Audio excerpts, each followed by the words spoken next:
Hallelujah, praise the Lord. உங்கள் மத்தியில் இருப்பது எனக்கு ஒரு பெரிய சந்தோஷம். ஆண்டவர் நல்லவர். இந்த நாளில் ஆண்டவர் உங்கள் மத்தியிலே கடந்து வருவதற்கு எனக்கு கொடுத்த நல்ல வாய்ப்பை எண்ணி நான் ஆண்டவரை நன்றியோடு ஸ்தோத்திரிக்கிறேன்.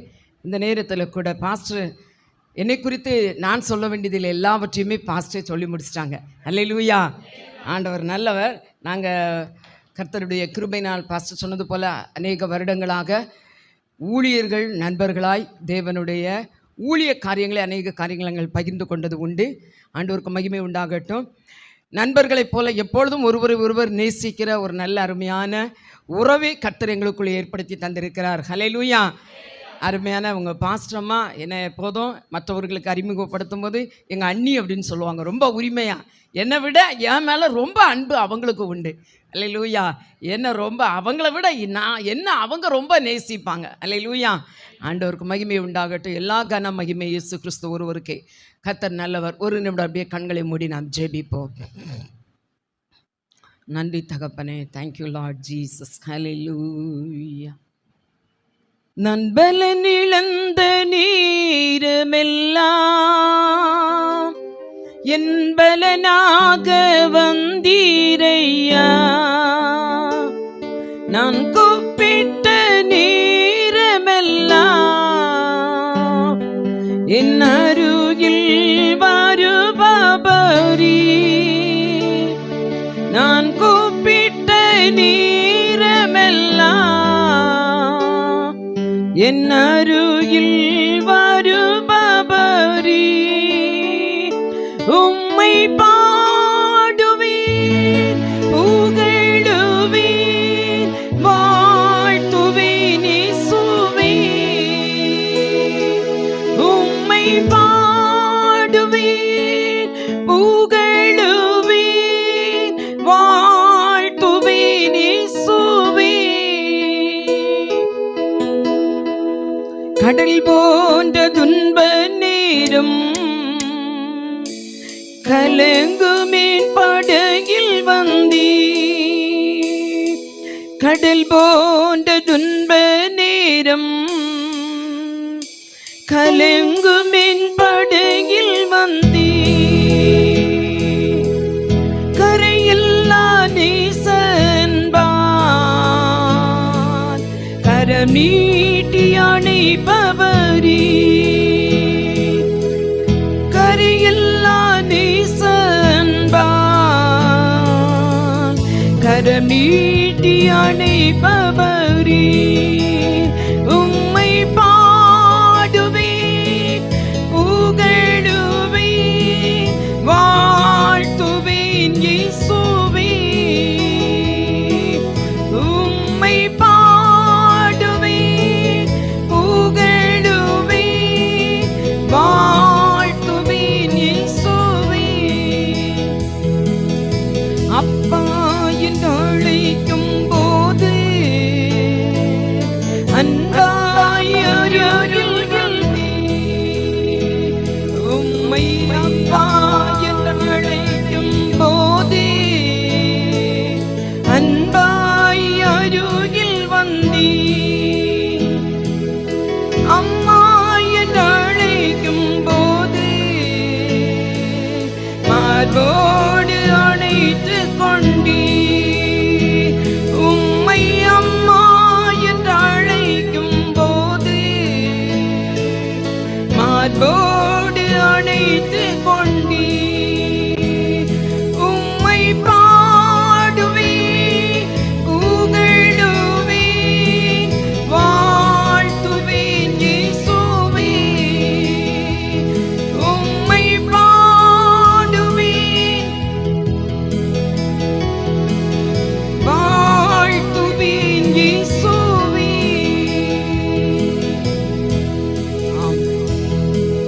Thank you Lord Jesus. நன்றி தகப்பனே.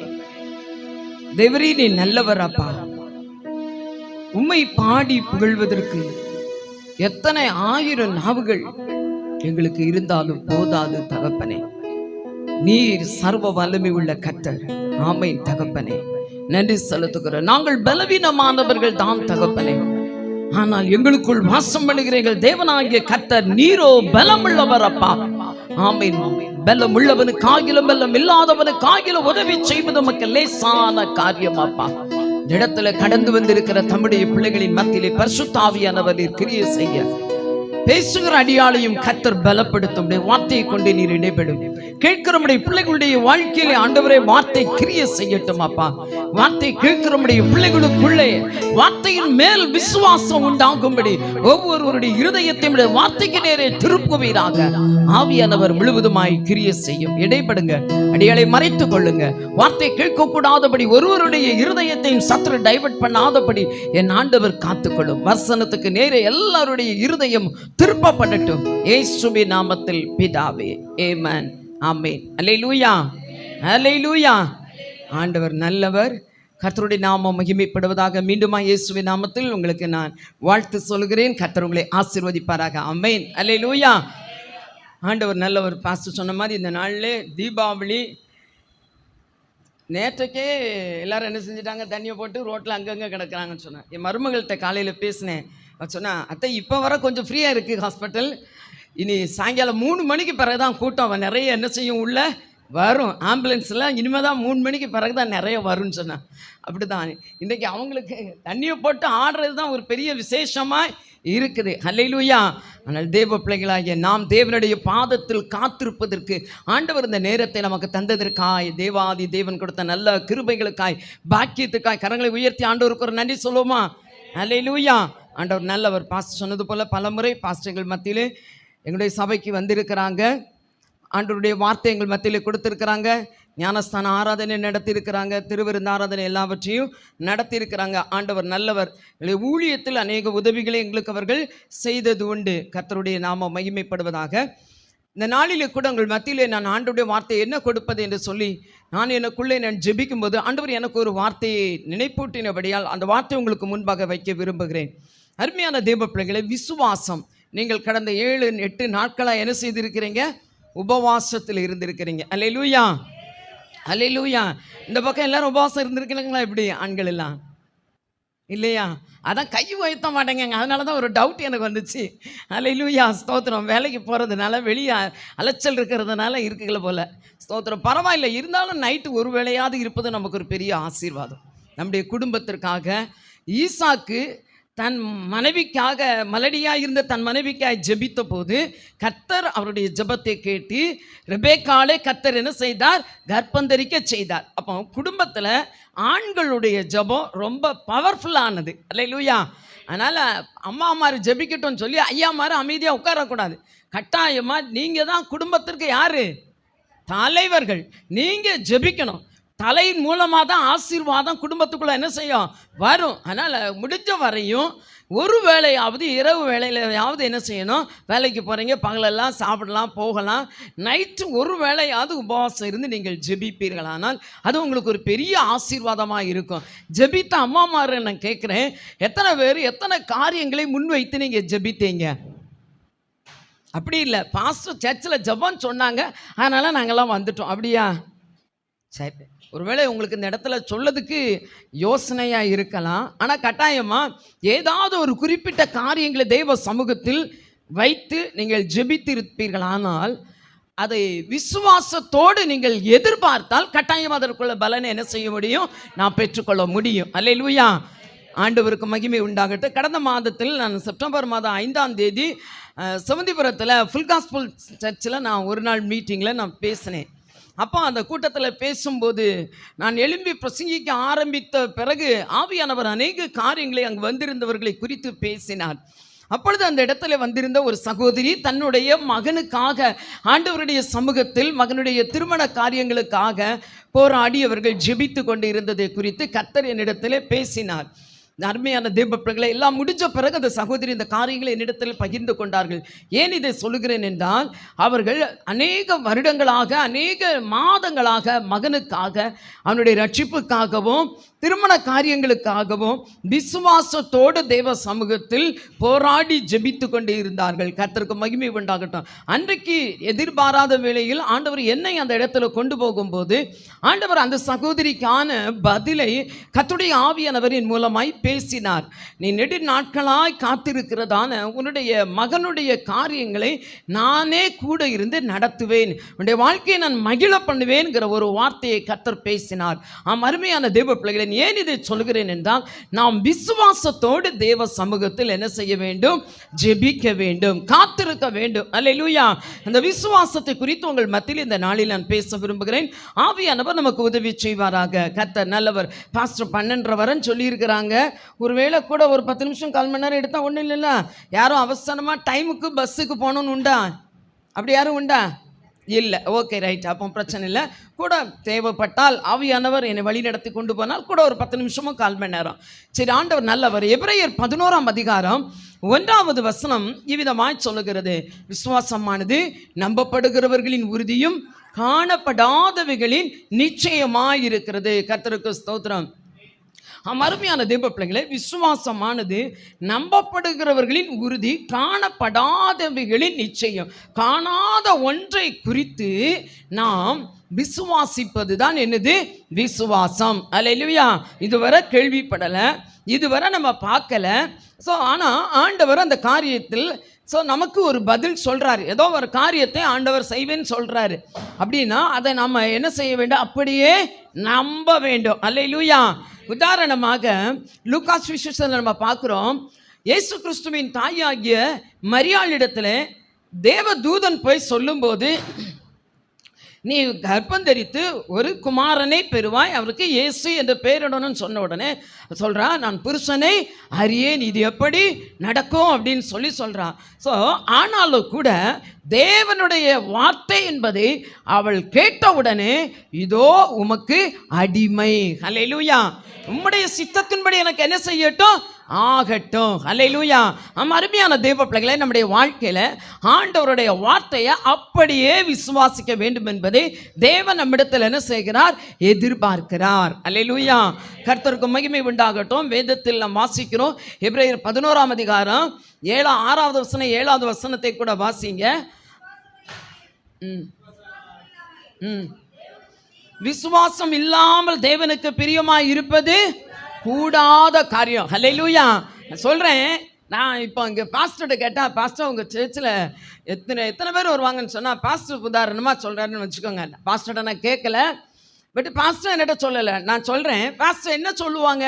எங்கள் சர்ச்சில் ஒரு 100 விசுவாசிகள் உண்டு, அப்படி தானே சொல்லுவாங்க. சொன்னால் அப்படி தானே சொல்லுவாங்க. ஆமாம், நமக்கு எல்லாம் என்ன பெயர் கொடுக்கப்பட்டிருக்குது? விசுவாசிகள். அல்லேலூயா. நல்ல பேர். நமக்கு என்ன பேர்? விசுவாசிகள். நம்ம பேர் எதுவாகவும் இருந்துட்டு போகட்டும், ஆனால் சபைக்குள்ள நமக்கு என்ன பேர்? விசுவாசிகள். ஆனால் நம்ம வாழ்க்கையை திருப்பி பார்த்தா என்ன இருக்காது? விசுவாசமே இருக்காது. ஆண்டவர் சொல்றாரு, என்ன சொல்றாரு? விசுவாசம் இல்லாமல் தேவனுக்கு பிரியமாக இருப்பது கூடாத காரியம். ஹல்லேலூயா. ஹல்லேலூயா. கர்த்தருக்கு மகிமை உண்டாகட்டும். அருமையான தேவ பிள்ளைகளே, நாம் எல்லாரும் தேவனாகிய கர்த்தருக்கு எப்படி இருக்கிறோம்? மணவாட்டிகளாக இருக்கிறோம். அல்லேலூயா. நாம் அவரை மணவாளன் என்பதை என்ன செய்ய வேண்டும்? விசுவாசிக்க வேண்டும். இயேசு என்னுடைய பாவங்களுக்காய், என்னுடைய அக்கிரமங்களுக்காய் அடிக்கப்பட்டார். நான் அவருடைய சொந்த இரத்தத்தினால் மீட்கப்பட்டேன். அவருடைய சொந்த ஜனம், அவருடைய சொந்த சம்பத்துங்கிறத எப்போதும் நம்ம என்ன செய்யணும்? விசுவாசிக்கணும். ஆண்டவர் நமக்கு கொடுக்கிற வார்த்தையை, வாக்கு தத்தத்தை என்ன செய்ய வேண்டும்? விசுவாசிக்க வேண்டும். கர்த்தருக்கு ஸ்தோத்திரம். அடுத்து அதை எபிரேயர் 11:7 வாசிக்கிறோம். நோவா வாசிங்க.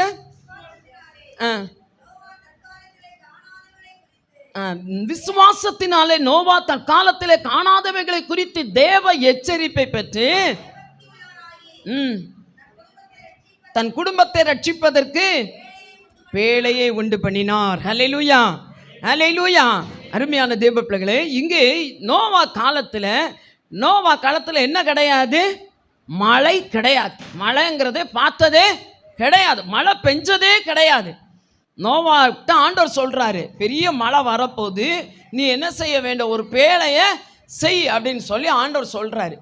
அப்போ மழைனா என்ன ஆண்டவர் அப்படின்னு சொல்லி நோவா என்ன செய்யலை? கேட்கல. மழை நான் என்னன்னு கேட்கல, அதை செஞ்சதை அதை எப்படி நான் செய்கிறது, அப்படியெல்லாம் ஒன்று நடக்குமா? சப்போஸ் நீர் மழையை வர செய்யலை அப்படின்னா நான் வெக்கப்பட்டு போயிடுவேனே, அப்படிலாம் எதையுமே ஆண்டுகிட்ட என்ன செய்யலை, கேள்வியை கேட்கலை. என்ன செய்தார்? தேவன் சொன்னதை அப்படியே விசுவாசித்தார். ஹல்லேலூயா. மழை எப்படி வரும், எங்கேருந்து வரும், அந்த மழை அப்படிங்கிறத அவர் என்ன செய்யலை, பார்த்ததே இல்லைங்கிறதுனால அவருக்கு அந்த மழையை பற்றி எப்படிங்கிறதே தெரியாது. ஆனாலும் கூட தேவனுடைய எச்சரிப்பை பெற்று, தேவனுடைய வார்த்தையை எச்சரிப்பாக அவர் பெற்றுக்கொண்டு என்ன செய்தார்? காணாத ஒன்றை அவர் விசுவாசித்து தன் குடும்பத்தை காப்பதற்காக பேழையை என்ன செய்தார்? உண்டு பண்ணினார். ஹல்லேலூயா. காணாததை என்ன செய்தார்? விசுவாசித்தார். ஹல்லேலூயா. இன்னைக்கு நாம் எல்லாரும் அருமையான தேவ பிள்ளைகளே, ஆண்டவர் எல்லாருக்கும் எல்லா காரியத்தையும் கண்ணுக்கு முன்னால் வச்சுட்டு இந்த பாரு எடுத்துக்கோ அப்படின்லாம் சொல்ல மாட்டார். ஆண்டவர் வார்த்தையை தான் நமக்கு என்ன செய்வார்? கொடுப்பார். ஹல்லேலூயா. அவர் வார்த்தையாகிய தேவன் தம்முடைய வார்த்தையை நமக்கு அனுப்பி நாம் அந்த வார்த்தையில் இருக்கிற ஆசீர்வாதத்தை எடுத்துக்கொள்வதற்காய் ஆண்டவர் வார்த்தையை கொடுத்துறாரு. ஸோ அந்த வார்த்தையை எப்படி நம்ம எடுத்துக்கொள்ள முடியும்னு சொன்னால், நாம் அதை விசுவாசிப்பதின் மூலமாகத்தான் அந்த வார்த்தையை நாம் என்ன செய்ய முடியும்? வார்த்தையில் உள்ள ஆசீர்வாதத்தை சுதந்தரித்துக் கொள்ள முடியும். ஹல்லேலூயா. ஹல்லேலூயா. வார்த்தையில் உள்ள ஆசீர்வாதம். உதாரணமாக நான் சொல்கிறேன்னு வைங்களேன், ஆண்டவர் இந்த வருஷத்தில் சொல்கிறாரு, நான் உன்னை நிச்சயமாகவே ஆசீர்வதிப்பேன்னு சொல்லி ஆண்டவர் நம்மகிட்ட சொல்லிட்டாருன்னு வைங்க. உங்கள்கிட்ட ஆண்டவர் சொல்கிறாரு. பட்டு ஆனால் என் சூழ்நிலைகள் எல்லாம் எப்படி இருக்குது? வார்த்தைக்கு விரோதமாக இருக்குது, வார்த்தைக்கு எதிர்மறையாக இருக்குது, தரித்திரம் தாண்டவாடம் ஆடுது. ஆனால் ஆண்டவர் என்ன சொல்கிறாரு? நான் ஒன்று ஆசீர்வதிப்பேன்னு சொல்கிறாரு. நான் சொல்கிறேன், ஒன்று கவனிங்க. நம்மிடத்தில் ஆசீர்வதிப்பேன் என்று சொல்லுகிறவர் எப்படிப்பட்டவர்? அண்ட சராசரங்களையும் படைத்த கர்த்தர். ஹல்லேலூயா. சர்வ வல்லமை உள்ள தேவன். அருமையான தேவ பிள்ளைகளே, நான் எப்போதுமே ஆண்டவர்கிட்ட அவருடைய வார்த்தையை தான் கேட்பேன். எனக்கு ஆண்டவரே, எனக்கு இந்த மாதிரி பிரச்சனையான சூழ்நிலை இருக்குது, இதில் எனக்கு ஒரு வார்த்தையை தாங்க. அவ்வளோதான். ஆண்டவர் ஒரு வார்த்தையை கொடுத்துட்டார்னா, நான் கடந்து போகிற பாதை எனக்கு மரணமே நேரிடுகிறதை போல இருந்தாலும் கூட என்னுடைய விசுவாசம் முழுசும் வார்த்தையில் தான் இருக்கும். ஹல்லேலூயா. ஹல்லேலூயா. அந்த விசுவாசத்தினால தாங்க இதுவரை இந்த ஊழியத்தில் 35 வருடங்களாக எத்தனையோ போராட்டங்களை நான் கடந்து வந்திருக்கிறேன், எத்தனையோ மரண பள்ளத்தாக்குகளை கடந்து வந்திருக்கிறேன். எல்லாவற்றிலேயும் அந்த விசுவாசத்தினால இதுவரை ஜெயமுள்ள வாழ்க்கை வாழ கர்த்தர் கிருபை செய்தார். ஹல்லேலூயா. அநேக ஆத்துமாக்களுக்கு தேவனுடைய வார்த்தையை பிரசங்கிக்கிற ஒரு நல்ல தேவனுடைய ஊழியக்காரியா, தேவனுடைய வார்த்தையை பிரசங்கிக்கிற, கர்த்தருடைய சமூகத்தில் நின்று பேசுகிற நல்ல தாயாய் கர்த்தர் என்னை வைத்திருக்கிறார். ஹல்லேலூயா. நான் கற்றுக்கொள்ளாத ஒன்றை நான் எங்கேயும் கற்றுக் கொடுப்பது இல்லை. ஹல்லேலூயா. அப்ப அருமையான தேவ பிள்ளைகளே, நம்முடைய வாழ்க்கையில் தேவனுடைய வார்த்தையின் மேல என்ன இருக்கணும்? விசுவாசம் இருக்கணும். ஹல்லேலூயா. ஆமென். தேவன் தருகிற வார்த்தையை அப்படியே நிறைவேற்ற அவர் எப்படிப்பட்டவர்? போதுமானவர். ஹல்லேலூயா. வார்த்தையை நிறைவேற்றாமல் போவதற்கு அவர் பொய் சொல்லுகிறவர் அல்ல. ஆமென். ஹல்லேலூயா. என்ன வார்த்தையை கொடுக்கிறாரோ, என்ன வாக்கு தத்தத்தை கொடுக்கிறாரோ, எந்த காரியத்தை தேவன் உங்களுக்கு செய்வேன் என்று ப்ராமிஸ் பண்றாரோ அதை அப்படியே தேவன் நிறைவேற்ற போதுமானவராக இருக்கிறார். கர்த்தருக்கு மகிமை உண்டாகட்டும். அப்ப அருமையான தேவ பிள்ளைகளே, இந்த நோவா மழையை பார்க்காவிட்டாலும் கூட தேவ வார்த்தையை அவர் என்ன செய்தார்? விசுவாசித்தார். ஆகையால் அவரும் அவருடைய குடும்பமும் என்ன செய்யப்பட்டது? காக்கப்பட்டது. ஹல்லேலூயா. ஹல்லேலூயா. கரங்களை உயர்த்தி ஒரு அல்லேலூயா சொல்லலாமா? ஹல்லேலூயா. கர்த்தருக்கு மகிமை உண்டாகட்டும். அப்போ அன்பு தேவ பிள்ளைகளே, நம்முடைய வாழ்க்கையிலே கூட இந்த நாட்களிலே தேவன் நமக்குள் கொடுத்திருக்கிற விசுவாசத்தை குறித்து நான் ஒரு 4 காரியங்களுக்கு உங்களுக்கு முன்பாக வைத்து நான் கடந்து சொல்ல விரும்புகிறேன். அருமையான தேவ ஜனமே, வாசிக்கிறோம். யூதா 20வது வசனத்தை கூட வாசிக்கலாமா?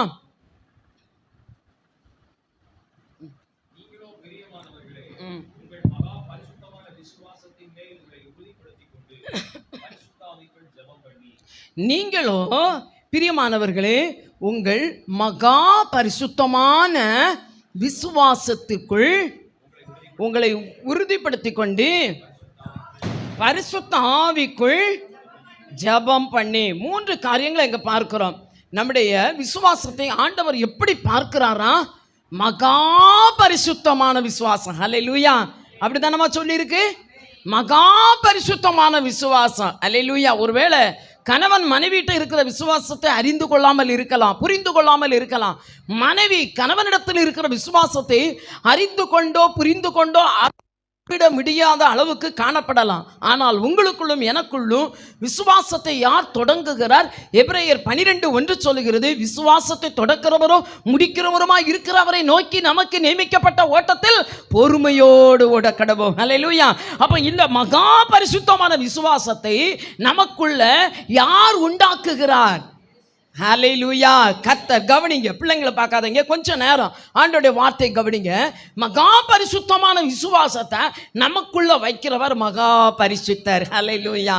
ஹல்லேலூயா. மகா பரிசுத்தமுள்ள தெய்வம் மகா பரிசுத்தமான விசுவாசத்தை உங்களுக்குள்ளும் எனக்குள்ளும் வைக்கிறார். ஆம், அருமையான தேவ பிள்ளைகளே, அந்த விசுவாசத்தை நாம் தேவனிடத்தில் கேட்டாதான் அவர் அந்த விசுவாசத்தை நமக்குள்ள என்ன செய்கிறாரு? தொடக்குகிறார். விசுவாசத்தை நமக்குள்ள தொடக்கி விடுறார். என்ஜின் ஸ்டார்ட் பண்றவர் அவர் தான், அந்த என்ஜினை ஆஃப் பண்றவரும் அவர் தான். விசுவாசம் என்ஜின் அவர் ஸ்டார்ட் பண்ணி விடுறாரு. கவனிக்கணும், அந்த விசுவாசம் இல்லாட்டா அவரிடத்தில் நம்ம என்ன செய்ய முடியாது? பிரியமாக இருக்க முடியாது. கர்த்தருக்கு மகிமை உண்டாகட்டும். இந்த மகா பரிசுத்தமான விசுவாசத்தினால நம்ம என்ன செய்யறோமா? அந்த வசனத்துல வாசிக்கிறோம், பரிசுத்த ஆவிக்குள்ள என்ன செய்ய வேண்டும்? ஜெபிக்க வேண்டும். ஹல்லேலூயா. ஹல்லேலூயா. நேற்று தினத்தில் ஒரு சகோதரி ஆராதனை முடிந்த உடனே ஜெபிப்பதற்காக கடந்து வந்தாங்க.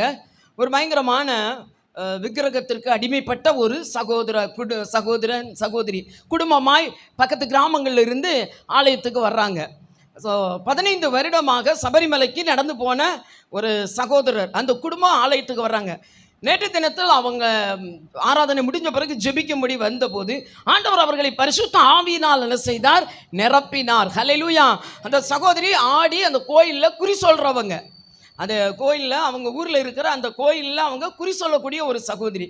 ஆண்டவர் அந்த சகோதரியை ஆலயத்துக்கு கொண்டு வந்து கொண்டு இருக்கிற 10 வருடங்களாக வர்றாங்க. ஆனால் நேற்று தினத்தில் அவங்க பரிசுத்த ஆவி என்ன செய்தார்கள்? பெற்றுக்கொண்டார்கள். ஏன் இதை சொல்லுகிறேன் என்றால், இந்த பரிசுத்த ஆவி எதற்கு நமக்குள்ள ஆண்டவர் கொடுக்கிறார் அப்படின்னு சொன்னால், நம்முடைய விசுவாசத்தை நாம் என்ன செய்வதற்கு? காத்து கொள்வதற்காக. ஹல்லேலூயா. விசுவாசத்தை ஆண்டவர் நமக்குள்ள ஸ்டார்ட் பண்றாரு. அந்த விசுவாசத்தை காத்து கொள்வதற்கு ஆவியானவர் நமக்கு என்ன செய்கிறார்? உதவி செய்கிறார். ஹல்லேலூயா. ஆண்டவருக்கு மகிமை உண்டாகட்டும். அது மாத்திரமல்ல, அடுத்து நம்ம அந்த மகா பரிசுத்தமான விசுவாசத்தினால் என்ன செய்யணும்னா, தேவ அன்பை காத்துக்கொள்ள வேண்டும். ஹல்லேலூயா. தேவ அன்பு இந்த நாட்களிலே அநேக மனிதர்கள் மத்தியில், அநேக ஊழியர்களின் மத்தியிலும் என்ன செய்கிறது? தனிந்து போய்விட்டது. தேவ அன்பு இருந்தால் தான் கிறிஸ்துவுக்காக பாடுகளை சகிக்க முடியும். அல்லேலூயா. அநேக பரிசுத்தவான்கள் வட மாநிலங்களில் அநேக இரத்த சாட்சியை குறித்து நம்ம எல்லாம் கேட்கிறோம். அது எப்படிங்க முடியுது? தேவன் மேல வைத்த அன்பின் நிமித்தமாக தங்கள் ஜீவனையும் துச்சமாய் எண்ணி தங்களை கர்த்தருக்கென்று அர்ப்பணிக்கிறார்கள். ஹல்லேலூயா. அருமையான தேவ பிள்ளைகளை, தேவன் மேல அன்பு இல்லை அப்படின்னு சொன்னா நம்முடைய ஜீவன் நமக்கு எப்படி இருக்கும்? பெரிதாக இருக்கும். தேவன் மேல இருக்கிற அன்பின் நிமித்தமாகத்தான் தங்களுடைய ஜீவனையும் துச்சமாய் எண்ணி தேவனுக்கென்று அர்ப்பணிக்கிறார்கள். இரத்த சாட்சியாய் மரிக்கிறார்கள். அப்ப அன்பு தேவ பிள்ளைகளை, நம்முடைய மகா பரிசுத்தமான விசுவாசத்தில் நம்முடைய வாழ்க்கையில் என்ன இருக்க வேண்டும்? தேவ அன்பு இருக்கும். ஹல்லேலூயா. அந்த மகா பரிசுத்தமான விசுவாசம் யாருக்குள்ளெல்லாம் இருக்குதோ அவர்களுக்குள்ளெல்லாம் தேவ அன்பு நிரப்பப்பட்டு இருக்கும். ரோமர் 5:5 சொல்லுகிறது, நமக்குள்ள ஊற்றப்பட்டதான அந்த பரிசுத்த ஆவியானவர் நமக்குள்ளே தம்முடைய நம்பிக்கையை என்ன செய்கிற? தம்முடைய அன்பினால் நம்மை நிரப்புகிறார். அந்த நம்பிக்கை நம்மை வெட்கப்படுத்தாது. ஹல்லேலூயா. கர்த்தருக்கு மகிமை உண்டாகட்டும். ஆம், அன்பு தேவ பிள்ளைகளே, அப்ப நமக்குள்ள கொடுக்கப்பட்ட பரிசுத்த ஆவியானவர் நமக்குள் தேவ அன்பினால் நம்முடைய ஆத்துமாவை நிரப்புகிறார். ஹல்லேலூயா. தேவ அன்பு அனுதினம் நமக்குள்ளே ஊற்றப்படுகிறது. இந்த பரிசுத்த ஆவியின் மூலமாக அந்த அன்பு நமக்குள்ள பெருக பெருக அந்த மகா பரிசுத்தமான விசுவாசம் இன்னும் தேவனை அதிகமாய் நேசிப்பதற்கு, தேவனை கிட்டி சேர்வதற்கு நமக்கு உதவி செய்கிறது. ஹல்லேலூயா. ஆண்டவருடைய நாமம் மகிமைப்படுவதாக. 3வது பார்க்கிறோம், நித்திய ஜீவனை பெற நாம் என்ன செய்ய வேண்டும்? தேவ இரக்கத்திற்காக காத்திருக்க வேண்டும். ஹல்லேலூயா. ஆம், அன்பு தெய்வ பிள்ளைகளை, ரட்சிக்கப்பட்டேன் என்று சொல்லுகிற நாம் நம்முடைய ரட்சிப்பை கடைசி வரை என்ன செய்ய வேண்டும்? காத்து கொள்ள வேண்டும். நிற்கிறேன் என்று சொல்லுகிறவன் விழாதபடிக்கு எச்சரிக்கையாக நிற்க வேண்டும். நிற்கிற நாம் நாம் நம்முடைய ரட்சிப்பை காத்து கொள்ளுகிறவர்களாய் நிற்க வேண்டும். கடைசி வரையும் நம்முடைய ரட்சிப்பை நாம் காத்து கொள்ள வேண்டும். முடிவடைந்து நிலைத்து நிற்பவனே ரட்சிக்கப்படுவான். கர்த்தருக்கு மகிமை உண்டாகட்டும். அப்ப நித்திய ஜீவனை காத்து கொள்ளும்படியாய் தேவ இரக்கத்திற்காக நாம் என்ன செய்ய வேண்டும்? காத்திருக்க வேண்டும். தினம் தினம் தேவ இரக்கத்திற்காய் காத்திருக்க வேண்டும். நோவா தன் குடும்பம் அழிந்து போகாதபடிக்கு பேழையை உண்டு பண்ணி தேவ இரக்கத்திற்கு காத்திருந்தான். ஆகையால் தான் நோவாவுக்கு கர்த்தருடைய கண்களில் என்ன கிடைத்தது? கிருபை கிடைத்தது. ஆம் அன்பு தேவ பிள்ளைகளே, நமக்கும் நம்முடைய குடும்பமும் நம்முடைய திருச்சபையை பாதுகாக்கப்படுவதற்கு அனுதினமும் தேவனுடைய இரக்கம் நமக்கு மிகவும் அவசியம். ஹல்லேலூயா. தேவ இரக்கம் இல்லாமல் ஒன்றையும் நம்ம என்ன செய்ய முடியாது? பெற்றுக்கொள்ள முடியாது. கர்த்தருக்கு மகிமை உண்டாகட்டும். ஆம் அருமையான தேவ பிள்ளைகளே, இரண்டாவது நம்முடைய விசுவாசம் எப்படிப்பட்டது? பொன்னை பார்க்கிலும் நம்முடைய விசுவாசம் எப்படிப்பட்டது? அதிக விலையேற பெற்றது. ஹல்லேலூயா, ஹல்லேலூயா. கொஞ்சம் சந்தோஷமா இருக்கிறவங்கள கரங்களை உயர்த்தி ஒரு அல்லேலூயா சொல்லலாமா? ஹல்லேலூயா. கொஞ்ச நேரத்தில் முடிஞ்சிடும். அப்புறம் வீட்டுக்கு போன பிறகு உங்களுக்கு நிறைய விருந்தெல்லாம் நீங்கள் ஆக்கி வச்சுட்டு வந்திருப்பீங்க. பாஸ்டர் சொல்லிட்டாங்க, இன்னைக்கு நாங்கள் சாப்பாடு எதுவுமே செய்யலை, அங்கே எல்லாம் என்ன செஞ்சுருக்கிறாங்க, வீட்டில் செஞ்சு வச்சுட்டு வந்துட்டு இருப்பாங்க, அதனால் நாங்கள் செய்யலைன்னு சொன்னாங்க. செஞ்சு வச்ச சாப்பாடு அங்கே தான் இருக்கும், சரியா? அதனால் வசனத்தை கேட்டு வசனத்தில் திருப்தியான பிறகு போய் சாப்பிடுங்க.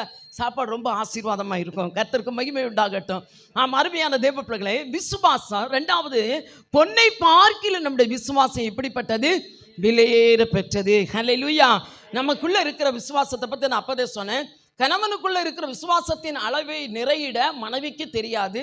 மனைவிக்குள்ள இருக்கிற விசுவாசத்தின் அளவை நிறையிட கணவனுக்கு தெரியாது. நான் சொல்றேன், உங்களுக்குள்ள எனக்குள்ள இருக்கிற விசுவாசத்தின் அளவை பார்த்து குறியிடுகிறார் அவர் ஒருவர் மாத்திரமே. ஹல்லேலூயா. தொடங்கினார் பாருங்க விசுவாசத்தை, அவருக்கு மட்டும்தான் தெரியும். எனக்குள்ள இருக்கிற விசுவாசத்தின் அளவு வெயிட் எவ்வளவுங்கிறது அவருக்கு மட்டும்தான் தெரியும். ஹல்லேலூயா. ஆனால் நமக்குள்ள இருக்கிற அந்த சின்ன விசுவாசத்துக்கு ஆண்டவர் அதுக்கு ஒரு பேர் வச்சிருக்கிறார். என்ன பேரு? பொன்னு. ஹல்லேலூயா. பொன்னு. ஹல்லேலூயா. இந்த பொன்னாகிய விசுவாசத்தை திருடுறதுக்கு ஒருத்தன் என்ன செய்வான்? வருவான். காத்துல கழுத்துல போடுறத திருடுறதுக்கு உலகத்துல நிறைய பேர் சுற்றி திரிகிறது போல நம்முடைய ஆத்மாவுக்குள்ளே ஆண்டவர் தந்ததான அந்த விசுவாசத்தை திருடுவதற்கும் ஒருத்தன் என்ன செய்கிறான்? சுற்றி திரிகிறான். ஹல்லேலூயா. சுற்றி திரிந்து வருகிறான். ஆகையால் அருமையான தேவ பிள்ளைகளே, எந்த விசுவாசம் எடுபட்டு போகாதபடி, இந்த விசுவாசத்தை திருடும்படி வருகிற சத்துருவுக்கு நாம் இடம் கொடாதபடி நாம் நம்முடைய விசுவாசத்தை என்ன செய்ய வேண்டும்? காத்து கொள்ள வேண்டும். முடிவு வரைந்து நிலைத்து நின்றால் மாத்திரம்தான் என்ன செய்வோம்? நாம் ரட்சிக்கப்படுவோம். கர்த்தருக்கு மகிமை உண்டாகட்டும். வாசிப்போம் வசனத்தை கூட. 1 பேதுருவின் புஸ்தகம் 1ஆம் அதிகாரம் 7வது வசனத்தை வாசிப்போம்.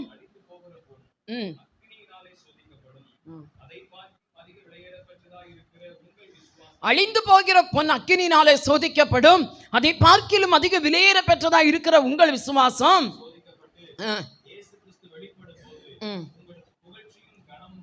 புகழ்ச்சியும் கனமும் மகிமையும் உண்டாக காணப்படும். கர்த்தருக்கு ஸ்தோத்திரம். ஆண்டவருக்கு மகிமை உண்டாகட்டும். இன்னொரு வசனத்தை கூட வாசிங்க. 1 பேதுருவின் புஸ்தகம் 2ஆம் அதிகாரம் 7வது வசனத்தை கூட.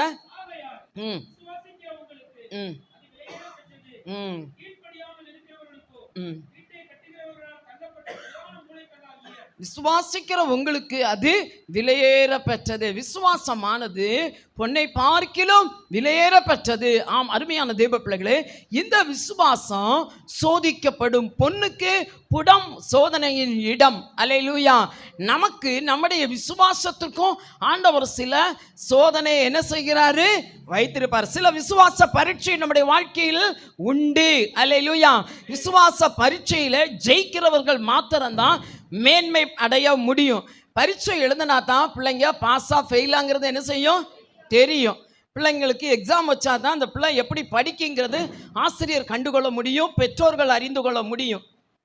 எக்ஸாமே இல்லை அப்படின்னா அந்த பிள்ளை எப்படி படிக்கிறாங்கிறது என்ன செய்ய முடியாது? தெரிய முடியாது. ஆண்டவரும் நாம் தேவன் மேல வைத்திருக்கிற விசுவாசம் எப்படிப்பட்டதுங்கிறதை அறிவதற்கு சில விசுவாச பரீட்சைகளை நமக்கு என்ன செய்கிறார்? ஆண்டவர் வைக்கிறார், அனுமதிக்கிறார். ஹல்லேலூயா.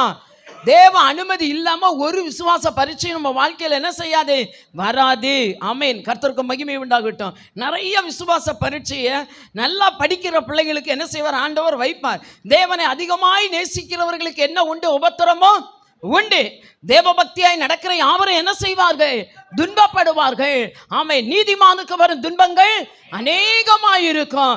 அப்போ இது எல்லாம் எதை காண்பிக்கிறது? நம்முடைய விசுவாச பரீட்சையை காண்பிக்கிறது. அருமையான தேவ பிள்ளைகளை, வேதத்தில் நாம் பார்க்கிறோம். தானியேல் தீர்க்கதரிசி புஸ்தகத்தில் 3ஆம் அதிகாரத்தில் 15-16 வசனங்களை நாம் வாசித்து பார்க்கும்போது, அங்கே 3ஆம் அதிகாரம் 18-19 கூட வாசிங்க. நாங்கள் உம்முடைய தேவர்களுக்கு ஆராதனை செய்வது இல்லை என்று நேபுகாத்நேச்சாராகிய ராஜாவுக்கு தெரிந்திருக்க கடவது என்று சொல்லி சாத்ராக், மேஷாக், ஆபேத்நேகோ என்ற இந்த 3 புருஷர்கள், எபிரேய வாலிபர்கள், இந்த 3 பேரும் பாபிலோனின் ராஜாவினிடத்துல சொல்றாங்க. என்ன சொல்றாங்க? ராஜா சொல்றாரு, நான் நிறுத்துற பொற்சிலையை நீங்கள் என்ன செய்ய வேண்டும்? பணிந்து கொள்ள வேண்டும். இதை பணிந்து கொள்ளல அப்படின்னு சொன்னா உங்களுக்கு என்ன உண்டு?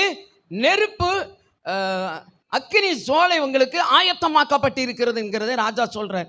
ஸோ இந்த வார்த்தையை கேட்ட போதும் கூட இந்த 3 புருஷரும் சொல்றாங்க, நாங்க என்ன செய்ய மாட்டோம், நீர் நிறுத்தின பொற்சிலையை பணிந்து கொள்வது இல்லை. அல்லேலூயா. நாங்கள் அதை பணிந்து கொள்வது இல்லை என்று ராஜாவாகிய உமக்கு தெரிந்திருக்க கடவது. எத்தனை தைரியம்! நம்ம பிள்ளைங்களே நம்மகிட்ட என்ன செய்ய முடியாது, இப்படி பேச முடியாது. அப்படிதானே? நம்ம பிள்ளைங்களே நம்மகிட்ட என்ன செய்ய முடியாது, இப்படி பேசுறதுக்கு விடமாட்டோம். உனக்கு எவ்வளோ தைரியம், நீ வளர்ந்துட்டேங்கிற திமிரா அப்படின்னு சொல்லி என்ன செய்வோம்? பிள்ளைங்களை பேசுவோம். ஆனால் அருமையான தேவ பிள்ளைகளை, இவங்க எருசலேமில் இருந்து பாபிலோன் தேசத்துக்கு கைதிகளாய் கொண்டு போகப்பட்ட வாலிபர்கள், அந்நிய தேசத்தில் சிறை கைதிகளாய் கொண்டு போகப்பட்ட வாலிபர்கள் அடுத்த தேசத்தில் போய் இருக்கிற இடத்துல பஞ்சம் பழைக்க போன இடம் மாதிரி இவங்க கைதியாய் கொண்டு போகப்பட்ட இடத்துல எப்படி பேசுறாங்க பாருங்க. எவ்வளவு ஒரு தைரியம், எவ்வளவு நெஞ்செழுத்தம் இருந்தா நீ இப்படி பேசுவேன்னு சொல்லி ராஜாவுக்குள்ள என்ன வந்துருச்சு? கோபம். ரொம்ப அவரோட ராஜா உக்கிரகம் கொண்டு, அப்படிதான் வேதத்தில் பார்க்கிறோம், 7 மடங்கு ராஜா கடும் கோபம் கொண்டு கடுமையான உக்கிரகத்தோடு மற்றவங்களுக்கு சூடாக்கப்படுகிற நெருப்பை பார்க்கிலும் இவங்களுக்கு 7 மடங்கு என்ன செய்யப்பட்டது? நெருப்பு சூடாக்கப்பட்டது. ஹல்லேலூயா. நான் சொல்லட்டுமா, அதிகமாய் கிறிஸ்துவுக்காக பக்தி வைராக்கியமாய் நிற்க விரும்புகிற உங்கள் வாழ்க்கையில் மற்றவர்களை பார்க்கிலும் அதிகமான உபத்திரவம் கடந்து வரும். அன்பு தேவ பிள்ளையை, நீ சோர்ந்து போகாதே, விசுவாசத்தை விட்டு விலகாதே. என்ன வந்தாலும் பரவாயில்ல, கிறிஸ்துவுக்காக நிற்பேன் என்ற வைராக்கியத்தோடு கூட நீங்கள் நிற்பீர்களானால் சேனைகளின் கர்த்தர் உங்கள் வாழ்க்கையில் உங்களை உயர்த்துவதற்கு போதுமானவர். ஹல்லேலூயா. என்னுடைய வாலிப நாட்கள், என்னுடைய இளம் வயதிலே கிறிஸ்துவுக்காக நான் அநேக பாடுகளை சகிக்க நேர்ந்தது. அருமையான தேவ பிள்ளைகளை, ஊழியத்துக்குள் கடந்து வந்து வாழ்க்கையில பலவிதமான இழப்புகள், நஷ்டங்கள், கண்ணீர், நிந்தை, அவமானத்தின் பாதையில கடந்து போன போது எனக்கு அரசு உத்தியோகமும் கடந்து வந்தது. அருமையான தேவ பிள்ளைகளை, pastor Jeyaraj, assembly of God pastor Jeyaraj pastor என்னை கூப்பிட்டு அவங்களுடைய ஆஃபீஸில் கிளரிக்கல் போஸ்ட் கொடுத்தாங்க. 90வது வருஷம் ஜனவரி மாதம் 10ஆம் தேதி என்னை ஜாயின் பண்ணுறதுக்கு ரிஜிஸ்டர் எல்லாம் கொண்டு வந்து வச்சுக்கிட்டு நிற்கிறாங்க. நான் சொன்னேன், பாஸ்டர் தயவு செய்து நான் தேவ ராஜ்யத்தின் பணி செய்வதற்கென்று அழைக்கப்பட்டேன். உலக வாழ்க்கையில் நான் கைவிடப்பட்டு இருக்கலாம், உலக வாழ்க்கையில் நான் குறைவுபட்டு இருக்கலாம், உலக வாழ்க்கையில் எனக்கு பலவிதமான நெருக்கங்கள், நிந்தைகள் கடந்து வரலாம், இழப்புகள் கடந்து வரலாம். இது எல்லாவற்றிலையும் என் இயேசு என்னோடு கூட இருக்கிறார். அந்த பரம தரிசனத்தை நான் நிறைவேற்றுகிற வரையிலையும் இந்த உலகத்தின் காரியங்களில் நான் கடந்து வருவது இல்லை என்று சொல்லி தைரியமாய் சொன்னேன். 100 பாஸ்டர்ஸ் மத்தியில் பேசுவதற்கு கர்த்தர் எனக்கு 91 ஜனவரி 10ஆம் தேதி ஆண்டவர் எனக்கு ஒரு வாய்ப்பை கொடுத்தார். கர்த்தருக்கு ஸ்தோத்திரம். அருமையான தேவ பிள்ளைகளை, வாழ்க்கையில் பலவிதமான பாடுகளுக்குள்ளே கடந்து போனேன். அவை எல்லாவற்றிலேயும் கிறிஸ்துவுக்காய் நிற்பதற்கு கர்த்தர் எனக்கு விசுவாசத்தை தந்தார். அல்லேலூயா. நமக்குள் கொடுக்கப்பட்ட விசுவாசமானது பொன்னை போல சோதிக்கப்படக்கூடிய சூழ்நிலைகள் கடந்து வரலாம். கர்த்தர் அதை அனுமதிப்பார். அந்த நேரத்திலும் கூட நாம் நம்முடைய விசுவாசத்தை காத்துக்கொள்ள வேண்டும். ஹல்லேலூயா. என்ன நடந்தாலும் நன்றி ஐயா, யார் கைவிட்டாலும் நன்றி ஐயா. சொல்லுங்க, என்ன நடந்தாலும் நன்றி ஐயா, யார் கைவிட்டாலும் நன்றி ஐயா. நன்றி நன்றி உமக்கு தானே, இணையில்லா தேவன் உமக்கு தானே இடைவிடா நன்றி. ஆமென். இணையில்லா தேவன் உமக்கு தானே. ஹல்லேலூயா. என்ன நடந்தாலும் பரவாயில்ல, விசுவாசத்தை என்ன செய்யக்கூடாது? விடக்கூடாது. விசுவாசத்தை நமக்குள்ள தொடங்கினவர் நம்ம கூடவே இருக்கிறார். ஹல்லேலூயா. அவர் நம்மளை விட்டு போகல. அதனால நாம் நம்முடைய விசுவாசத்தை என்ன செய்ய வேண்டும்? காத்துக்கொள்ள வேண்டும். ஆண்டவர் தானே இந்த பாதையில போக சொன்னார். அப்படி ஏன்னா ஏன் இந்த பிரச்சனை என் வாழ்க்கையில வருது? ஸோ தேவன் அனுமதியோடு கூட என்ன செய்து வருது. அந்த பாதையில கர்த்தர் கூட இருப்பாருங்க. சில நேரங்களில் நம்முடைய வாழ்க்கை படகுல கர்த்தர் நம்ம கூட இல்லாத மாதிரி சில பிரச்சனையான சூழ்நிலைகள் மத்தியில ஆண்டவர் நம்ம விட்டு தூரம் போனது போல காணப்படலாம். கவலைப்படாதீங்க, கூட தான் இருக்கிறாரு. சீஷர்களோடு பிரயாணம் செய்த படகில இயேசு நித்திரை பண்ணி கொண்டு இருந்தது போல உங்கள் வாழ்க்கை படகிலையும் சில நேரங்களில் தேவன் அமைதியா உட்கார்ந்து கொண்டு இருப்பார். கொந்தளிக்கலாம், கடல் கொந்தளிக்கலாம், படகு முங்குற மாதிரி பிரச்சனைகள் வரலாம், சூழ்நிலைகள் வித்தியாசமாய் வரலாம். கவலைப்படாதீங்க, கூட தான் இருக்கிறார். ஹல்லேலூயா, ஹல்லேலூயா. மோசே ஆண்டவர் அரண்மனையை விட்டு வனாந்தரத்துக்கு அனுப்புகிற அந்த 40 வருஷம் பிரயாணங்களிலேயும் ஆண்டவர் கூட இருந்தார். ஹல்லேலூயா. நான் சொல்லட்டா, அந்த 40 வருஷத்துல ஆண்டவர் மோசைக்கு தரிசனம் கொடுக்கல. அந்த 40 வருஷத்துல ஆண்டவர் மோசையின் இடத்துல எந்த காரியத்தை குறித்து என்ன செய்யல? பேசல. ஆண்டவர் உருவாக்கிட்டு இருக்கேங்கிறத மோசைக்கு என்ன செய்யல? சொல்லல. பாருங்க, அரண்மனையில சுகபோகமா இருந்தார், நல்ல ராஜ போஜனார் அரண்மனையில். ஆனால் இப்போ ஆடுகளுக்கு பின்னால போகும்போது அவருடைய வஸ்திரம் எப்படி இருந்திருக்கும், அவருடைய கால்களில் செருப்பு எப்படி போயிருக்கும், அவருடைய அருமையான தேவ பிள்ளைகளை உணவு எப்படி இருந்திருக்கும்? யோசித்து பாருங்க. இவை எல்லாம் ஏன் கர்த்தர் அவரை விட்டு தூரம் போனாரா? இல்ல, கர்த்தர் அவரை உருவாக்குவதற்காக வனாந்திரத்துக்குள்ளே கர்த்தர் நடத்துகிறார். ஒரு உயர்வுக்கு முன்னாடி கர்த்தர் உங்களை உருவாக்குகிற பாதையா இருக்கும். ஒரு மேன்மைக்கு முன்னாடி கர்த்தர் உங்களை பரீட்சிக்கிற பாதைக்குள்ளே கர்த்தர் கொண்டு போகலாம். பயப்படாதீங்க. அதனால பிரச்சனை வந்துருச்சு, இயேசு என்ன விட்டு விலகிட்டாரு, உபத்திரம் வந்துருச்சு, தேவன் என்ன விட்டு விலகிட்டாரு. இல்ல, ஆண்டவர் மனுஷனை போல முகதாட்சிணியம் பார்க்கிறவர் அல்ல. ஹல்லேலூயா. நம்முடைய எல்லா நிலைமைகளையும் அறிந்த கர்த்தர். ஹல்லேலூயா. நம்முடைய சூழ்நிலைகளை அறிந்த கர்த்தர் நம்முடைய வாழ்க்கையில நம்மோடு கூடவே அவர் கடந்து வருகிறார். நம்முடைய விசுவாசத்தை அவர் பொன்னை போல மாற்ற விரும்புகிறார். ஹல்லேலூயா, ஹல்லேலூயா. உங்களுடைய விசுவாசம் என்னுடைய விசுவாசம் பொன்னை போல மாறணும்னா நம்முடைய விசுவாசத்துக்கு ஒரு புடமிடுதல் இடம் மிகவும். சத்தம் வரமாட்டேங்க, பயப்படாதீங்க. பிரச்சனை அப்படின்னாலே பயமா இருக்குன்னு, சோதனைனாலே பயமா இருக்கு. பயப்படாதீங்க. எல்லா பிரச்சனைகளின் மத்தியிலையும் உங்களையும் என்னையும் உருவாக்குகிற கர்த்தர் கூட இருக்கிறார். நம்மை அழைத்த கர்த்தர் நம்மோடு கூட இருக்கிறார். தரிசனம் தந்த கர்த்தர் கூட இருக்கிறார். வாக்குத்தத்தம் பண்ணின கர்த்தர் கூட இருக்கிறார். மறந்து போக கூடாது. ஹல்லேலூயா. அருமையான தேவ பிள்ளைகளே, இங்கே பார்க்கிறோம் இந்த 3ஆம் அதிகாரம் தானியேல் 3:28-30 கூட வாசிங்க. 7 மடங்கு சூடாக்கப்பட்டு அவர்களை கொண்டு அந்த அக்கினி சூளைக்குள்ளே போடப்பட்டது. ஆனாலும் அக்கினியின் வாட அவங்க மேல என்ன செய்யல? வீசல. அக்கினி அவர்களை என்ன செய்ய முடியல? சேதப்படுத்த முடியலைங்க. உலகத்துல இருக்கிறவங்களை விட அதிகமான பிரச்சனை உங்களுக்கு வந்தாலும் அந்த பிரச்சனையினால நீங்க சேதம் அடைவது இல்லை. கரங்களை உயர்த்தி ஒரு அல்லேலூயா சொல்லலாமா? அக்கினியில் நடந்து வந்தோ, ஆனால் சேதம் ஒன்றும் இல்லை அப்பா. தண்ணீரை கடந்து வந்தோ, நாங்கள் மூழ்கி போகவில்லை அப்பா. நல்ல விசுவாசமா? ஆனால் சேதம் ஒன்றும் இல்லை அப்பா. நல்ல ஆண்டவரை பார்த்து சொல்லுங்க.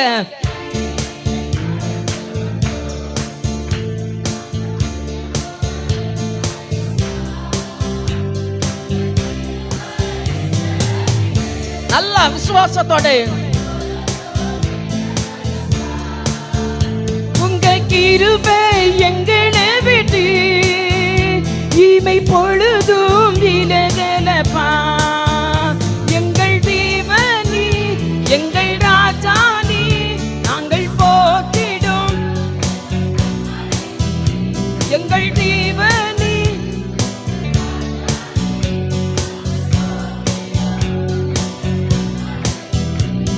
ஹல்லேலூயா. அக்கினியில நடந்து வந்தாலும் அவைகள் ஒன்றும் நம்ம என்ன செய்வதில்லை? சேதப்படுத்துவதில்லை. அருமை தெய்வ பிள்ளைகளை அனுபவிச்ச நான் உங்கள் மத்தியில் பேசுகிறேங்க. அனுபவித்தேன் அநேக அக்கினி. 11 வருஷம் எனக்கு செய்வனை போராட்டம். 11 வருஷம் எங்கள் வீட்டுக்குள்ள எங்கள் கேம்பஸுக்குள்ளே பாம்பு வந்துக்கிட்டே இருக்கும்.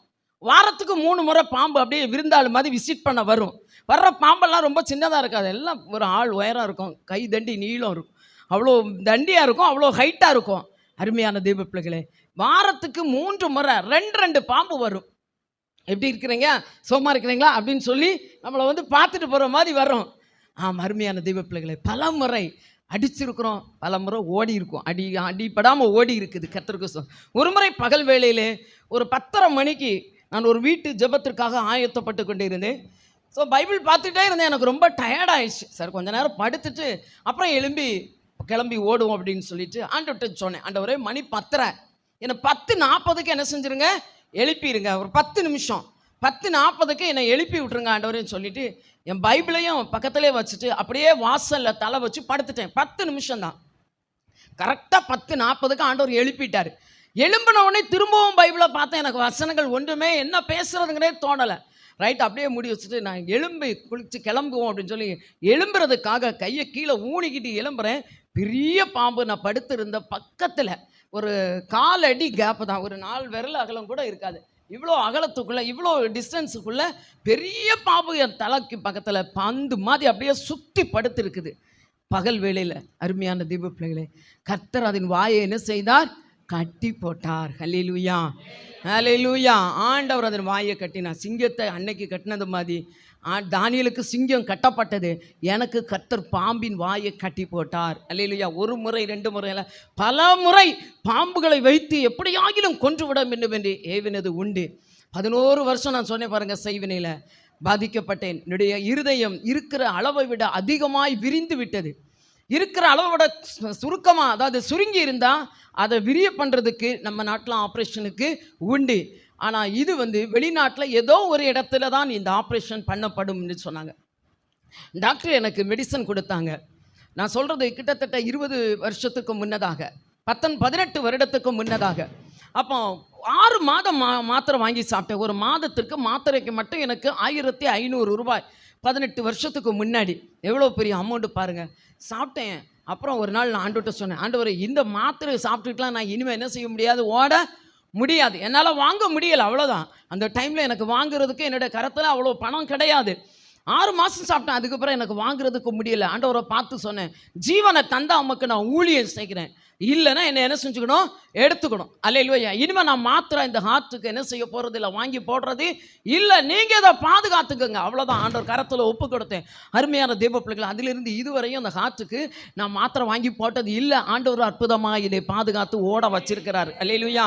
திரும்பவும் போய் நான் ஒரு முறை எனக்கு செக் பண்ணுறதுக்கு ஒரு இலவசமாக வாய்ப்பு கிடைத்தது. போய் பார்க்குறேன், என்னுடைய ஹார்ட் நார்மல் சைஸில் மாற்றப்பட்டது. அல்லேலூயா. தேவன் அதிசயமான காரியங்களை செய்கிறவர். ஆனால் அது மட்டுமல்ல, பலமுறை என்ன ரத்த வாந்தி எடுத்தேன். ரத்தமாக துண்டு துண்டா அப்படியே கக்கிற மாதிரி அல்வா விழுகிற மாதிரி தொண்டையிலிருந்து என்ன வரும், ரத்தமாக துண்டு துண்டா கக்குனேன். ஆனாலும் கர்த்தர் என்னை பாதுகாத்து இந்நாள் வரையும் இந்த 35 வருடங்களும் கர்த்தருடைய ஊழியத்தை செய்வதற்கு தேவன் எனக்கு பலன் தந்தார். நான் அடிக்கடி பலவீனப்படுகிறவங்கிறத உங்கள் பாஸ்டமாவுக்கும் நல்லா எனக்கு தெரியும். ஆனாலும் தேவன் என்னை பலப்படுத்தி அநேக இடங்களுக்கு, கடந்த வருஷம் பிப்ரவரி மாதம் மும்பையில் ஒரு ஊழியர் மீட்டிங்கில் பேசினேன். மாத்திரமல்ல 2 நாட்கள் 3 நாட்கள் மீட்டிங்க்கு என்னை அழைத்திருந்தார்கள். ஒரு நாள் ஊழியர் மீட்டிங்கிலும் 2 நாட்கள் வேறு கூட்டங்களிலையும் ஆண்டவருடைய வார்த்தையை கொடுக்கும்படி என்னை கொண்டு சென்றார். வெகு தூரமான இடங்களிலும் கர்த்தர் பயன்படுத்தி வருகிறார். அருமையான தேவ பிள்ளைகளை, டிவியிலையும் கர்த்தருடைய வார்த்தையை பிரசங்கித்து வருகிறேன். என்ன வந்தாலும் பரவாயில்ல, ஜீவன் இருக்கிறவரை கிறிஸ்துவுக்காய் ஊழியர் செய்வேன். ஹல்லேலூயா. எத்தனை பலவீனங்கள், எத்தனையோ 11 வருடம் ஏவி பார்த்துட்டு கடைசியா எனக்கு செய்வனை பண்ணினவன் என்ன செஞ்சுட்டான், இருக்கிற இடத்தை விட்டு ஓடியே போயிட்டான். ஹல்லேலூயா. அவனால் இருக்க முடியலை. அவன் நிறைய கடன் ஆயிடுச்சு. நான் சொல்கிற ஒரு காரியம், நமக்கு விரோதமாய் எவன் என்ன மந்திரம் பண்ணினாலும் பயப்படாதீங்க, முடிவு அவன் கடன்காரனாக மாறுவான். நம்மளை அழிக்கிறதுக்கு ஜோசியக்காரன்ட்ட கொண்டு கொடுப்பான் பாருங்க, அவன் ஆஸ்தியெல்லாம் எங்கே போயிடும், சோசியக்காரனுக்கு போயிடும், அவன் யாரோ மாறிடுவான், கடன்காரனாக மாறிடுவான். ஏன்னா எனக்கு செய்வனை பண்ணினவன் கடன்காரனாக மாறினா வீட்டை விற்றுட்டு போய் 3 வீடு கட்டி 3ஐயும் விற்று கடைசி இப்போ 4வது ஒரு வீட்டில் உட்காந்துருக்கிறான். அருமையான தெய்வ பிள்ளைகளை, தேவ பிள்ளைகளுக்கு விரோதமாய் எவன் எழும்பினாலும் கர்த்தர் அவனை என்ன செய்ய மாட்டார், நிலைத்து நிற்க விட மாட்டார். ஹல்லேலூயா. அதனால நான் சொல்றேன், நம்முடைய வாழ்க்கையில கர்த்தர் நமக்கு ஒரு போராட்டத்தை அனுமதிப்பார், ஆனால் அது ஒரு பெரிய உயர்வை கொண்டு வருவதற்கு தான் அந்த பரீட்சை இருக்கும். ஹல்லேலூயா, ஹல்லேலூயா. நம்ம எப்படி ஸ்கூலில் படிக்கிற பிள்ளைங்களுக்கு ஒரு கிளாஸ் எக்ஸாம் பாஸ் பண்ணால் அடுத்து ப்ரமோஷன் வருதோ, இதை மாதிரி நம்முடைய ஆவிக்குரிய வாழ்க்கையிலையும் சில உபத்திரவங்களுக்கு பின்னாடி நமக்கு அடுத்து என்ன கிடைக்கும், ப்ரமோஷன். ஹல்லேலூயா. அம்மா மாதிரி இங்கே தான் முன்னாடி இருக்கிறவங்க கொஞ்சம் உற்சாகமாக கவனிக்கிறீங்க, நீங்கள் கவனிங்க. நம்முடைய வாழ்க்கையில் ஒரு உபத்திரவத்துக்கு பிறகு என்ன இருக்கும், ஒரு ப்ரமோஷன், ஒரு உயர்வு கட்டாயமாக இருக்குங்க. உலகத்துக்காரங்களுக்கு மட்டுமில்லை, தேவ பிள்ளைகளுக்கு நமக்கு அவர் உயர்வை தருவது அதிக நிச்சயம். ஹல்லேலூயா. இங்கே நம்ம வாசிக்கிறோம் பார்த்தீங்களா, 3ஆம் அதிகாரம் 28-30 வசனங்கள் வரை வாசிங்க. தானியேல் 3:28 முதல் 30.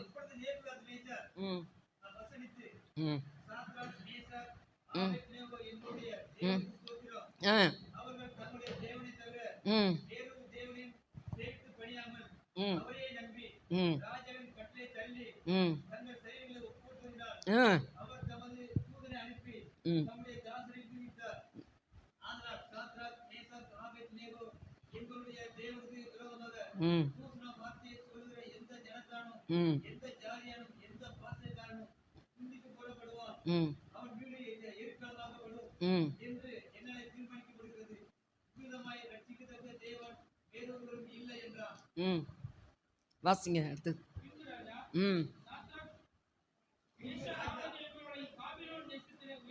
பாபிலோன் தேசத்தில் அவனை கர்த்தர் என்ன செய்தார், உயர்த்தினார். எவ்வளோ ஒரு பெரிய சோதனை. ஸோ அதுக்கு பிறகு ராஜா இந்த எபிரேய வாலிபர்களை குறித்து என்ன செய்கிறார், சாட்சி கொடுக்கிறார்.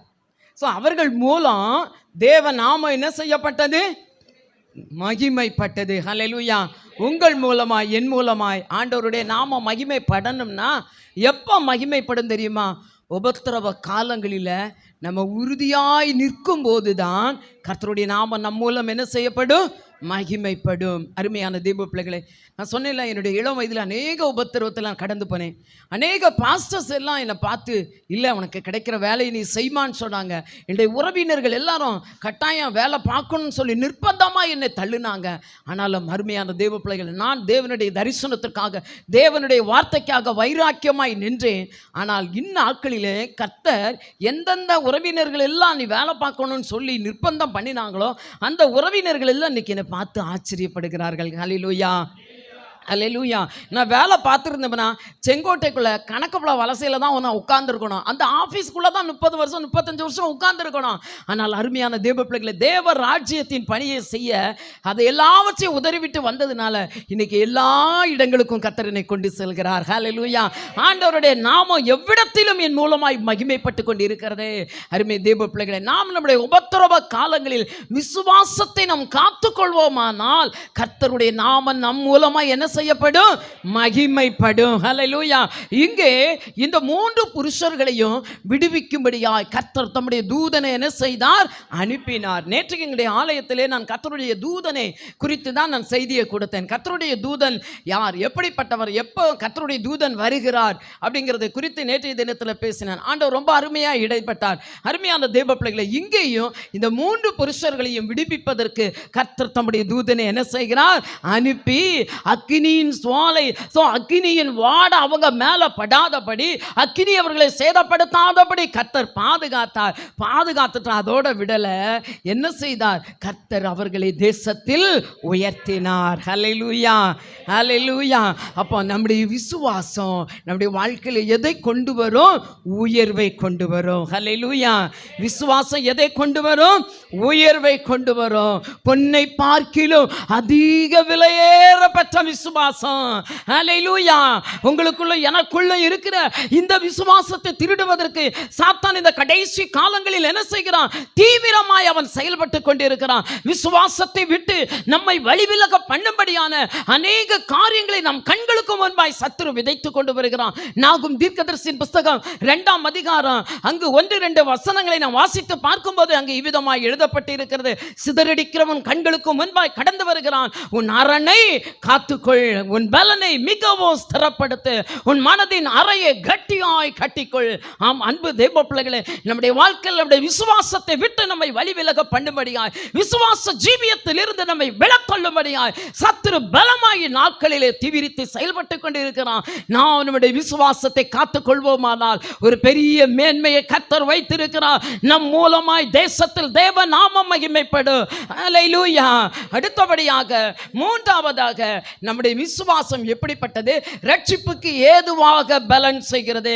வாசிப்போம். 1 பேதுரு 1ஆம் அதிகாரம் 5வது வசனத்தை கூட வாசிங்க. 1 பேதுரு 1:5.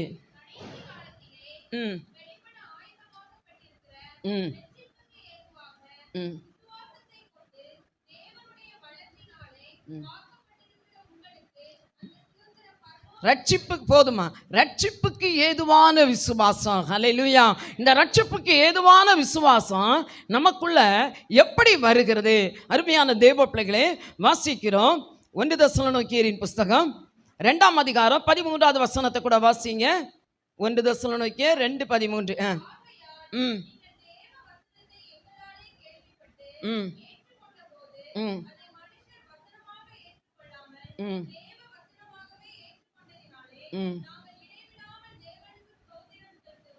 ம் அது மெய்யாகவே தேவ வசனம் தான். விசுவாசிக்கிற உங்களுக்குள்ளே அது பேலன்ஸ் செய்கிறது. ஹல்லேலூயா. அப்போ வசனத்தை கேட்கும்போது நமக்குள்ள என்ன உண்டாகுகிறது? விசுவாசம் உண்டாகுகிறது. கர்த்தருக்கு ஸ்தோத்திரம். அந்த வசனத்தை கேட்கும்போது விசுவாசத்தோடு கேட்டால் நம்முடைய வாழ்க்கையில் என்ன உண்டாகும்? விடுதலை உண்டாகும். வாசிக்கிறோம் பாருங்க. அப்போஸ்தலர் நடவடிக்கைகளின் புஸ்தகம் 16ஆம் அதிகாரம் 14-15 வசனத்தை கூட வாசிங்க. ம் ம் ம் ம் ம் பவுல் சொல்லியதை கவனிக்கும்படி கர்த்தர் லீதியாளின் இருதயத்தை என்ன செய்தார்? திறந்தருளினார். ம் ம் ம் கர்த்தருக்கு ஸ்தோத்திரம். அவள் எங்கள் வீட்டில் நீங்கள் என்ன செய்யணும்? தங்கணும் அப்படிங்கிறதை சொல்லுகிறதை நாம் அங்கு பார்க்கிறோம். அருமையான தேவ பிள்ளைகளை, இன்னும் ஒரு வசனத்தை கூட வாசிங்க. அதே அப்போஸ்தலர் 14ஆம் அதிகாரம் 9வது வசனத்தை கூட வாசிங்க. பவுல் பேசுகிறதை கேட்டுக்கொண்டிருந்தால் கர்த்தருக்கு ஸ்தோத்திரம். ரட்சிப்புக்கு ஏற்ற விசுவாசம் அவனுக்குள் உண்டு என்று கண்டு அவன் நீ எழுந்து கால் ஒன்றி நில். ஆமேன். கர்த்தருக்கு ஸ்தோத்திரம். கவனிங்க, இந்த முடவன் இங்கு அவன் குதித்து எழுந்து நடந்தான் என்று எழுதப்பட்டிருக்கிறதுக்கு முன்னாடி அவனுக்குள்ள என்ன இருந்துச்சு? ரட்சிப்புக்கு ஏற்ற விசுவாசம். அருமையான தேவ பிள்ளைகளை, கர்த்தருடைய வார்த்தையை அது யார் பிரசங்கிச்சாலும் பரவாயில்ல, நாம் எப்படி கேட்க வேண்டும்? விசுவாசத்தோடு கேட்டால் கேட்கிற வசனம் நமக்குள்ள என்ன செய்யும்? கிரியை செய்யும். வாசிப்போம் இன்னொரு வசனத்தை கூட. எபிரேயர் 4ஆம் அதிகாரம் 2வது வசனத்தை கூட வாசிங்க. எபிரேயர் 4:2. இல்லை ஏனெனில் அவர்களுக்கு அறிவிக்கப்பட்டது போல நமக்கும் அறிவிக்கப்பட்டது. கேட்டவர்கள் விசுவாசம் இல்லாமல் கேட்டபடினால் அவர்கள் கேட்ட வசனம் அவர்களுக்கு பிரயோஜனப்படவில்லை. ஹல்லேலூயா. நான் சொல்றேன், ஆலயத்தில் 100 பேர் வந்தாலும் சரி, நல்ல வசனத்தை தாகமாய் கேட்குறவங்க 100 பேரும் என்ன செய்ய மாட்டாங்க? கேட்க மாட்டாங்க. அது உங்களுக்கு தெரியாது, பாஸ்டருக்கு தான் தெரியும். 100 பேர் என்ன செய்ய மாட்டாங்க? கவனமாய் விசுவாசமாக கேட்க மாட்டாங்க. ஒரு 10 பேர் தூங்கிட்டு தான் இருப்பாங்க. இன்னும் ஒரு 20 பேர் என்ன செய்வாங்க? ஆள் உருவம் இங்கே இருக்கும், ஆவி எங்கே போயிடும்? அப்படியே வெளியே போய் சுற்றிக்கிட்டு இருக்கோம். இன்னும் ஒரு 20 பேர் என்ன செய்வாங்கன்னு சொன்னால் என்ன செய்வாங்க? அப்படியே பக்கத்தில் இருக்கிறவங்கள பார்ப்பாங்க. அவன் என்ன சேலை கட்டிட்டு வந்திருக்கிறான், இவன் என்ன புடவை கட்டினா, இவன் எத்தனை ஆயிரத்துக்கு கட்டினா, இது மேலே இன்னும் ஒரு 20 பேர் மைண்டு போயிடும். ஆக கேட்குறவங்க எத்தனை பேர் கேட்பாங்க? 50 பேர், 10, 20, 20, 50 பேரும் வெளியே, 50 உள்ளே இருக்குது. இந்த 50 கேட்குறதுல எப்படி கேட்குது அப்படின்னா, பாதி கேட்குறவங்களுக்குள்ள இந்த வசனம் எப்படி இதெல்லாம் நடக்கும். அல்லேலூயா. இந்த 50 பேர் கேட்குறதுல எப்படி கேட்பாங்க கவனிங்க. கேட்பாங்க எல்லாரும், அந்த 50 பேரும் நல்லா கவனிப்பாங்க.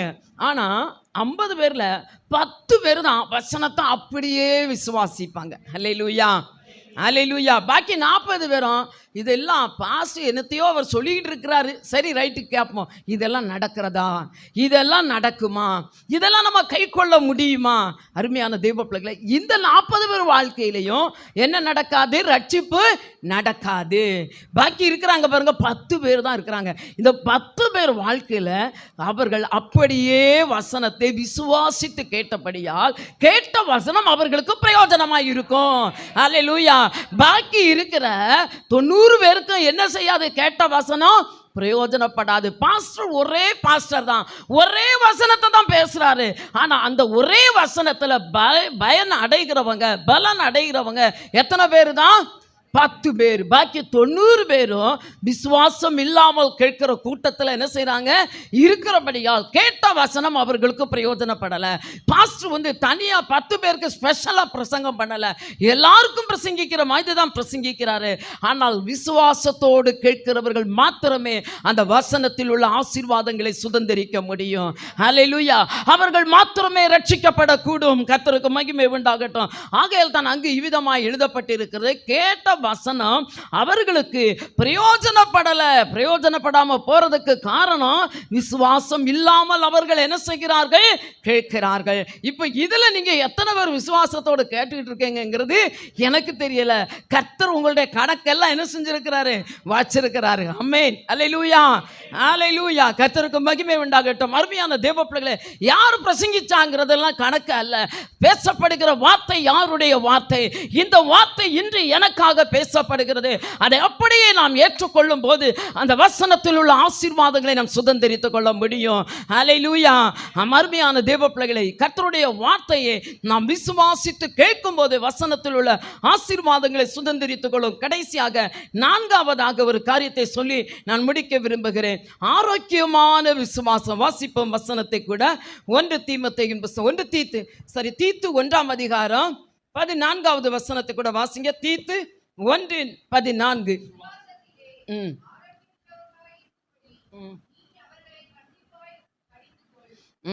இங்கே அப்போஸ்தலனாகிய பவுல் தீத்துக்கு எழுதும்போது அவர் இவ்விதமாய் எழுதுகிறதை பார்க்கிறோம். விசுவாசத்தில் அவர்கள் ஆரோக்கியம் உள்ளவர்களாக இருக்கும்படி அவர்களை கடிந்து கொள். ஆமென். கண்டிப்பாய் கடிந்து கொள் என்று எழுதுகிறதை பார்க்கிறோம். விசுவாசத்தில் என்ன இருக்கணுங்க, ஆரோக்கியம் இருக்கணும். ஆமென். சரீரத்தில் ஆரோக்கியம் இருந்தால் தான் நம்முடைய கடமைகளை என்ன செய்ய முடியும், செய்ய முடியும். சரீரத்தில் ஆரோக்கியம் இல்லைன்னா என்ன செய்ய முடியாது, நம்முடைய கடமைகளை செய்ய முடியாது. இதே போல் நம்முடைய ஆத்மாவில், நம்முடைய ஆவியில் கர்த்தர் நமக்கு தந்திருக்கிற ரட்சிப்பில் நமக்குள்ள என்ன இருக்கணும், ஆரோக்கியம் இருக்க வேண்டும். வாசிப்போம் ஒரு வசனத்தை கூட. ரோமருக்கு எழுதின நிருபம் 4ஆம் அதிகாரம் 19வது வசனத்தை கூட வாசிங்க. அவன் விசுவாசத்திலே பலவீனமாயிருக்கவில்லை. யாரை குறித்து எழுதப்பட்டிருக்கிறது, ஆபிரகாமை குறித்து அங்கே எழுதப்பட்டிருக்கிறது. அருமையான தெய்வ பிள்ளைகளை, நான் சொன்னேன் நம்முடைய விசுவாசம் எப்படிப்பட்டதாக இருக்கணும், ஆரோக்கியமான விசுவாசமாக இருக்கணும். அல்லேலூயா. பலவீனமான விசுவாசமா இருக்கக்கூடாது. நம்முடைய விசுவாசிகளின் தகப்பனாகிய ஆபிரகாம் எப்படி இருந்தார், விசுவாசத்தில் பலவீனமாக இருக்கல. அல்லேலூயா. ஐயா மாரெல்லாம் ஒரு கரங்களை உயர்த்தி ஒரு அல்லேலூயா சொல்லலாமா? அல்லேலூயா, அல்லேலூயா. விசுவாசத்தில் எப்படி இருக்கக்கூடாது, பலவீனமா இருக்கக்கூடாது. பலவீனமா சில நேரங்களில் வரும்போது தேவ ஊழியர்களின் மூலமாய் கர்த்தர் நமக்கு கொடுக்கிற ரட்சிப்புக்கு ஏற்ற வார்த்தைகளை கேட்கும்போது நம்முடைய ஆத்துமா என்ன செய்ய வேண்டும், பலன் அடைய வேண்டும். அல்லேலூயா. கர்த்தருடைய வார்த்தை தாங்க நமக்கு பலன். கிறிஸ்தவ ஜீவியத்திலே நாம் கர்த்தருக்குள் நிலைத்து நிற்பதற்கு நமக்கு பலன் கொடுப்பது எது, கர்த்தருடைய வார்த்தை. அல்லேலூயா. வார்த்தை தாங்க நம்மை கிறிஸ்துவுக்குள் பலப்படுத்துகிறது. வார்த்தையில ஜீவன் இருக்கிறது, வார்த்தையில கர்த்தருடைய வல்லமை இருக்கிறது. இந்த வார்த்தைக்குள்ள இருக்கிற சகல ஆசீர்வாதங்களையும் நாம் விசுவாசிக்க வேண்டும். ஹல்லேலூயா, ஹல்லேலூயா.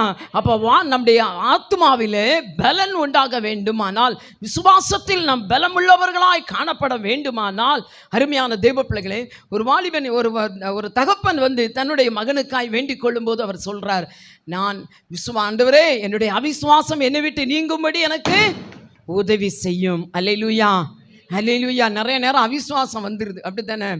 அவிசுவாசம் நமக்குள்ள வந்துடும். ஒரு முறை ஆண்டவர் எங்களுடைய சபையில் இருந்த ஒரு சகோதரனுக்கு ஒரு ஜனவரி 1ஆம் தேதி ஆண்டவர் சில வாக்கு தத்தங்களை சொன்னார். ஜெபித்தேன். ஜெபிக்கும்போது கர்த்தர் சில காரியங்களை குறித்து அந்த தம்பியோடு கூட பேசினார். நான் பேசும்போது ஆண்டவர் என்னோடு கூட சொன்னதே அந்த தம்பிக்கு நான் சொன்னேன். அப்பா அவர் சொன்னார், இதெல்லாம் என் வாழ்க்கையில் எப்படி நடக்கும்? சென்னையில் இருக்கிற அந்த தம்பி ஆண்டவர் சொன்னார், உன் வாழ்க்கையில் இந்த வருஷத்தில் ஆண்டவர் வேலையில் ப்ரமோஷனை கொடுப்பேன்னு சொல்லியிருக்கிறார் தம்பி. சொந்தமான ஒரு இடத்தை வாங்கவும், இந்த வருஷத்தில் வீடை கட்டுவதற்கும், அந்த வீட்டுக்குள்ளே வேண்டிய எல்லா பொருளையும் அனுபவிப்பதற்கும் கர்த்தர் உனக்கு தருவாருன்னு சொன்னேன். அப்போ அவன் சொன்ன ஒரு வார்த்தை, இதெல்லாம் நடக்கக்கூடிய காரியமா? வண்டிக்கு பெட்ரோல் போடுறதுக்கு என்னோட கையில் என்ன இல்லை, காசு இல்லை, இது எல்லாம் எப்படி நடக்கும்? அருமையான தெய்வ பிள்ளைகளே, நம்ம வாழ்க்கையில் சில காரியங்களை நம்ம ஒரு கணக்கு போட்டு வச்சுருப்போம். அந்த கணக்கில் தான் நம்ம வண்டி ஓடும் நம்ம நினைப்போம். ஆனால் கர்த்தர் நம்முடைய கணக்குகளுக்கு அப்பால் கிரியை செய்கிறவர். அல்லேலூயா, அல்லேலூயா, அல்லேலூயா. விசுவாசிக்கணுங்க.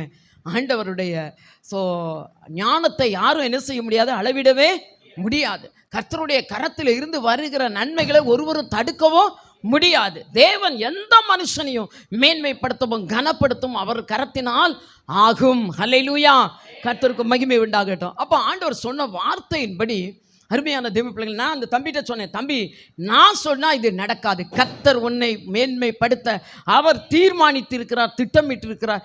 நிச்சயமாய் கர்த்தர் இதை ஆசீர்வதிப்பார், உன் வாழ்க்கையை உயர்த்துவார். மாதம் 6000 ரூபாய் நான் வாங்கிட்டு இருக்கேன். 20 வருஷத்துக்கு முன்னாடி ஆண்டவர் சொல்கிறார், 6000 ரூபாய் தான் நான் சம்பளம் வாங்குறேன். எப்படி இவ்வளோ பெரிய காரியம் வாழ்க்கையில் நடக்கும்? நிச்சயமா நான் சொன்ன நடக்காது, கர்த்தர் சொன்னால் நடக்கும், விசுவாசி என்று சொன்னேன். அருமையான தெய்வ பிள்ளைகளை, ஆண்டவர் அந்த தம்பியுடைய வாழ்க்கையிலே அவர் சொன்ன வார்த்தையை அப்படியே நிறைவேற்றினார். மார்ச் மாதத்தில் ட்ரான்ஸ்ஃபர் வந்துச்சு, ப்ரொமோஷன் வந்துச்சு. ஏப்ரல் மாதத்தில் இடத்த வாங்கினான். ஜூலை ஆகஸ்ட்லேயே வீடு கட்ட தொடங்கினான். அந்த டிசம்பர் மாதத்துக்குள்ள வீட்டு வேலைகள் எல்லாவற்றையும் முடித்து விட்டான். அல்லேலூயா. ஆண்டவர் 4 காரியங்களை வாக்கு பண்ணினார், 4ஐயும் கர்த்தர் நிறைவேற்றினார். நான் சொல்லட்டும் ஒரு காரியத்தை, நம்ம சொன்னால் சில எல்லா காரியங்களும் என்ன செய்யாது, நடக்காது. நம்ம சொல்கிற காரியங்கள் நம்மளால் என்ன செய்ய முடிகிறது இல்லை, நிறைவேற்ற முடியாது. ஆனால் தேவன் சொன்னதை அவர் செய்ய வல்லவர். அல்லேலூயா, அல்லேலூயா. ஆண்டவர் சொல்லியும் செய்யாதிருக்கிறவர் அல்ல, வசனித்தும் நிறைவேற்றாதிருக்கிறவர் அல்ல. கர்த்தருக்கு மகிமை உண்டாகட்டும். ஆபிரகாம் இங்கு எப்படி இருந்தாராம்? விசுவாசத்தில் பலவீனமாக இருக்கல. நான்லாம் சொல்கிறேன், சரீரத்தில் ரொம்ப பலவீனமானவ தான். என்னை ஏதாவது மீட்டிங் கூப்பிட்றாங்க அப்படின்னு சொன்னால் ஜோம் பண்ணிட்டு ஆண்டவர் எஸ்ஸா நோவான்னு சொன்னால் தான் நான் போவேன். இல்லைன்னா நான் என்ன செய்ய மாட்டேன், போக மாட்டேன். ஏன்னா நான் எப்போ நல்லா இருப்பேன், எப்போ படுப்பேன் எனக்கே என்ன செய்யாது, தெரியாது. எப்போ எனக்கு சுகர் ஹை ஆகும், எப்போ டவுன் ஆகுங்கிறது தெரியாது. திடீர்னு ப்ரெஷர் பார்த்தீங்கன்னா ரொம்ப லோவாயிரும்.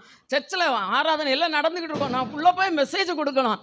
ஆனால் நான் இங்கே என்ன செய்வேன், வீட்டுக்குள்ளே கட்டில் படுத்து எழும்ப முடியாமல், மூச்சு விட முடியாமல் திணறிக்கிட்டு வருவேன். அநேக நேரங்கள் என் வாழ்க்கையில் அப்படி நான் கடந்து போனது உண்டு. அருமையான தெய்வ பிள்ளை. அதனால் எங்கேயும் யாரும் கேட்டால் என்னுடைய சுயத்தில் நான் வரேன்னு சொல்ல மாட்டேன். இங்கே பாஸ்டர்கிட்ட நான் சொன்னேன், அதுக்கு ஒரு ரீசன் உண்டு. அருமையான தெய்வ பிள்ளைகள், ஆண்டவருடைய சமூகத்தில் அதற்கு 2 வாரத்துக்கு முன்னால் ஜெபிச்சேன். கர்த்தர் எனக்கு அதற்கான சில காரியங்களே ஆண்டவர் என்னிடத்தில் இடைப்பட்டார். அதனால தான் அவங்க கேட்ட உடனே சரி பாஸ்டர் நான் வர்றேன்னு சொன்னது. ஆண்டவருக்கு மகிமை உண்டாகட்டும். அதே மாதிரி போன மாதத்தில் ஒரு மீட்டிங் போனேன்.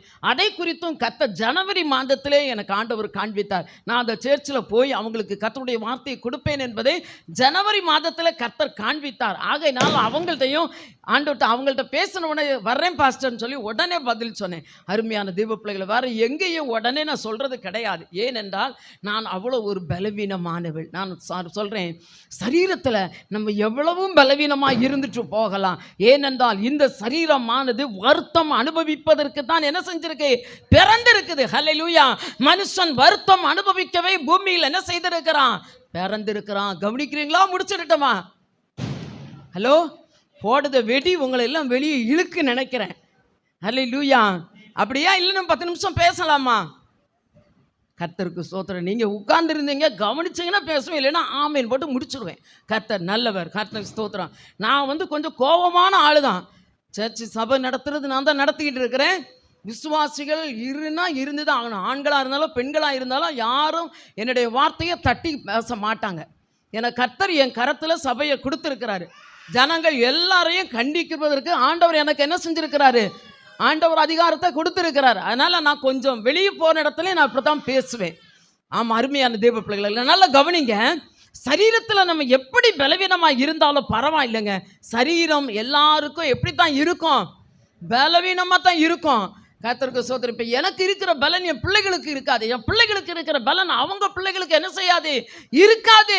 நான் சொல்கிறேன், இந்த சரீரத்தை பார்த்து பார்த்து நம்ம சாக்கு சொல்லிக்கிட்டு ஆண்டவருடைய சமூகத்தில் விசுவாசத்தில் என்ன செய்திடக்கூடாது? பலவீனமாய் மாறிவிடக்கூடாது. ஹல்லேலூயா.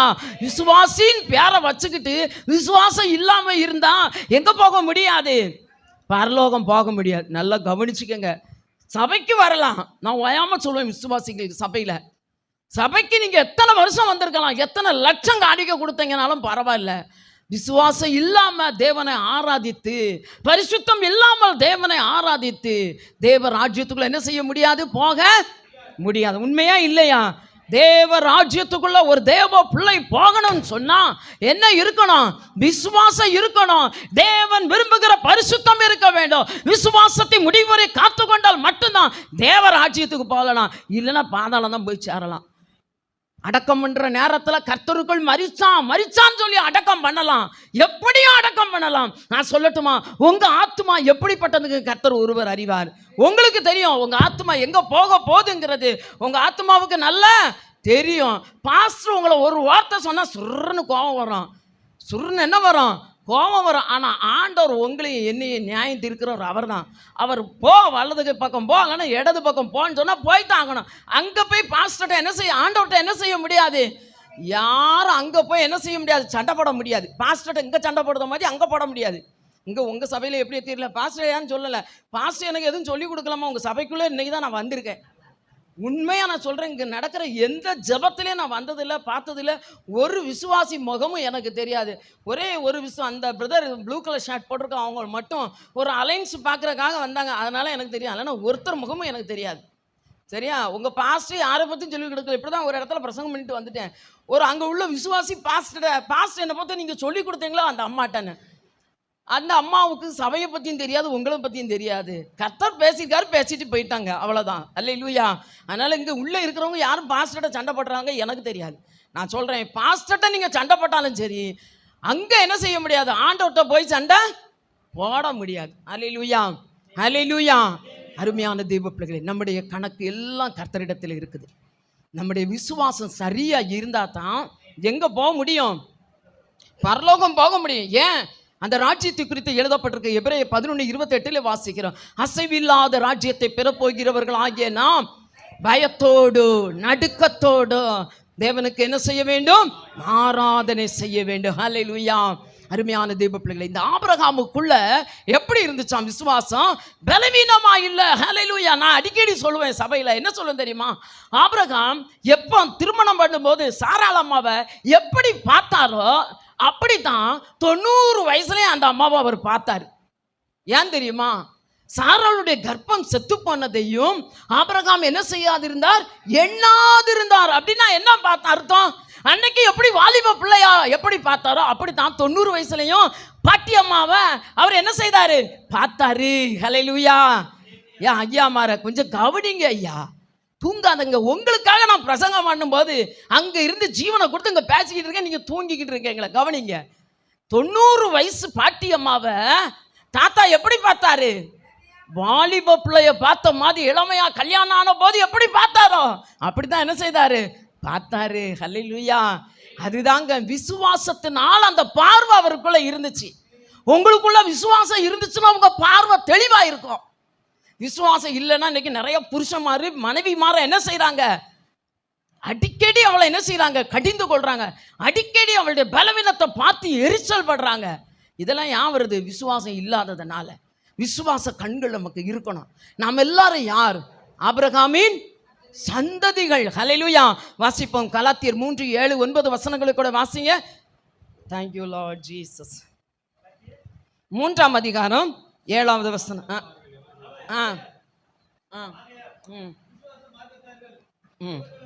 விசுவாச மார்க்கத்தார் எவர்களோ அவர்களே ஆபிரகாமின் பிள்ளைகள் என்று அறிவீர்கள். 9ஆம் வசனம்.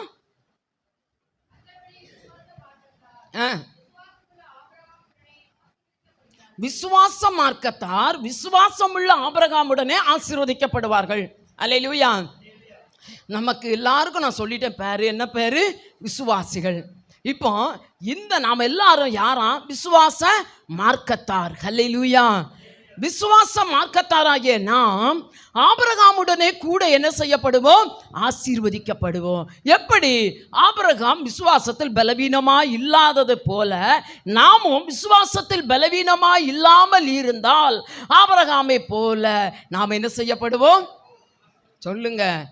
ஆசீர்வதிக்கப்படுவோம். ஹல்லேலூயா. ஆபிரகாமை போல கர்த்தர் நம்மை ஆசீர்வதிக்க விரும்புகிறார். அருமை தெய்வ பிள்ளைகளை, ஒன்றுமில்லாத நிலைமையிலும் கூட ஒன்றை உருவாக்க அவருக்கு சகல வல்லமையும் உண்டு. கர்த்தருக்கு மகிமை உண்டாகட்டும். அன்பு தெய்வ பிள்ளைகளை, நாம் கர்த்தரை எப்படி விசுவாசிக்க வேண்டும்? ஆபிரகாமை போல என்ன செய்ய வேண்டும்? விசுவாசிக்கும் போது தேவன் நம்முடைய வாழ்க்கையில் நமக்குள்ள ஆபிரகாமுக்கு கொடுக்கப்பட்டதை போல ஆசீர்வாதத்தை நமக்கு கர்த்தர் கொடுப்பார். ஹல்லேலூயா. ஆண்டவர் நல்லவர். கடந்த நாளில் உங்கள் பாஸ்டரை குறித்து, இந்த ஊழியத்தை குறித்து கர்த்தர் எனக்கு ஒரு காரியத்தை காண்பித்தார். பாஸ்டர்கிட்ட நான் சொன்னேன், எனக்கு அதை பார்த்துட்டு கொஞ்சம் ரொம்ப ஆச்சரியமாக இருந்துச்சு. ஒரு பக்கம். இன்னொரு பக்கம் இவ்வளோ ஆசீர்வாதம் இருக்குதா அப்படிங்கிறத என் உள்ளத்தில் எனக்குள்ள ஒரு சின்ன என்ன உண்டாயிடுச்சு, ஒரு சின்ன ஒரு பொறாமை வர்ற மாதிரி இருந்துச்சுங்க. நான் சொல்லட்டுமா ஒரு காரியம்? நம்மளை கர்த்தர் ஆசீர்வதிக்கும் போது நம்முடைய எதிரி கண்டு என்ன செய்யணும்? பொறாமப்படணும். பொறாமப்படுற அளவு தான் நம்மளை ஆண்டவர் ஆசீர்வதிப்பார். அல்லேலூயா. என்னெல்லாம் எங்கள் ஊரில் சொல்லுவாங்க, இவன் வரும்போது எப்படி வந்தா பாரு, இப்போ அவளுக்கு வந்த வாழ்வை பாரு. ஹல்லேலூயா. இப்படி தான் சொல்லணும். நான் சொல்லுவேன், என்ன சொல்லுவேன் தெரியுமா? நான் அன்னைக்கு இருந்த மாதிரி பிச்சைக்காரியா இன்னைக்கு இருந்தா கர்த்தர் நல்லவர் என்று எப்படி உனக்கு நான் சொல்ல முடியும்? ஹல்லேலூயா. என் ஆண்டவர் என்னை ஆசீர்வதித்தால் மாத்திரம்தான் அவர் நல்லவர் என்று உனக்கு நான் பிரசங்கிக்கப்பட முடியும். ஆமென். அல்லேலூயா. இப்ப கர்த்தர் பாஸ்டர் ஆசீர்வதிச்சாதான் விசுவாசிகள் என்ன செய்யப்பட முடியும்? ஆசீர்வதிக்கப்பட முடியும். அல்லேலூயா. பாஸ்டர் ஆசீர்வதிக்கும் போது விசுவாசி பார்த்து பொறாமப்பட்டா பாஸ்டருக்கு குறையாது. யாருக்கு குறைஞ்சு போவோம்? விசுவாசிகளின் வாழ்க்கையில் குறைவு வரும். கர்த்தர் நல்லவர். ஆபிரகாம் ஆசீர்வதிக்கப்பட்டார்.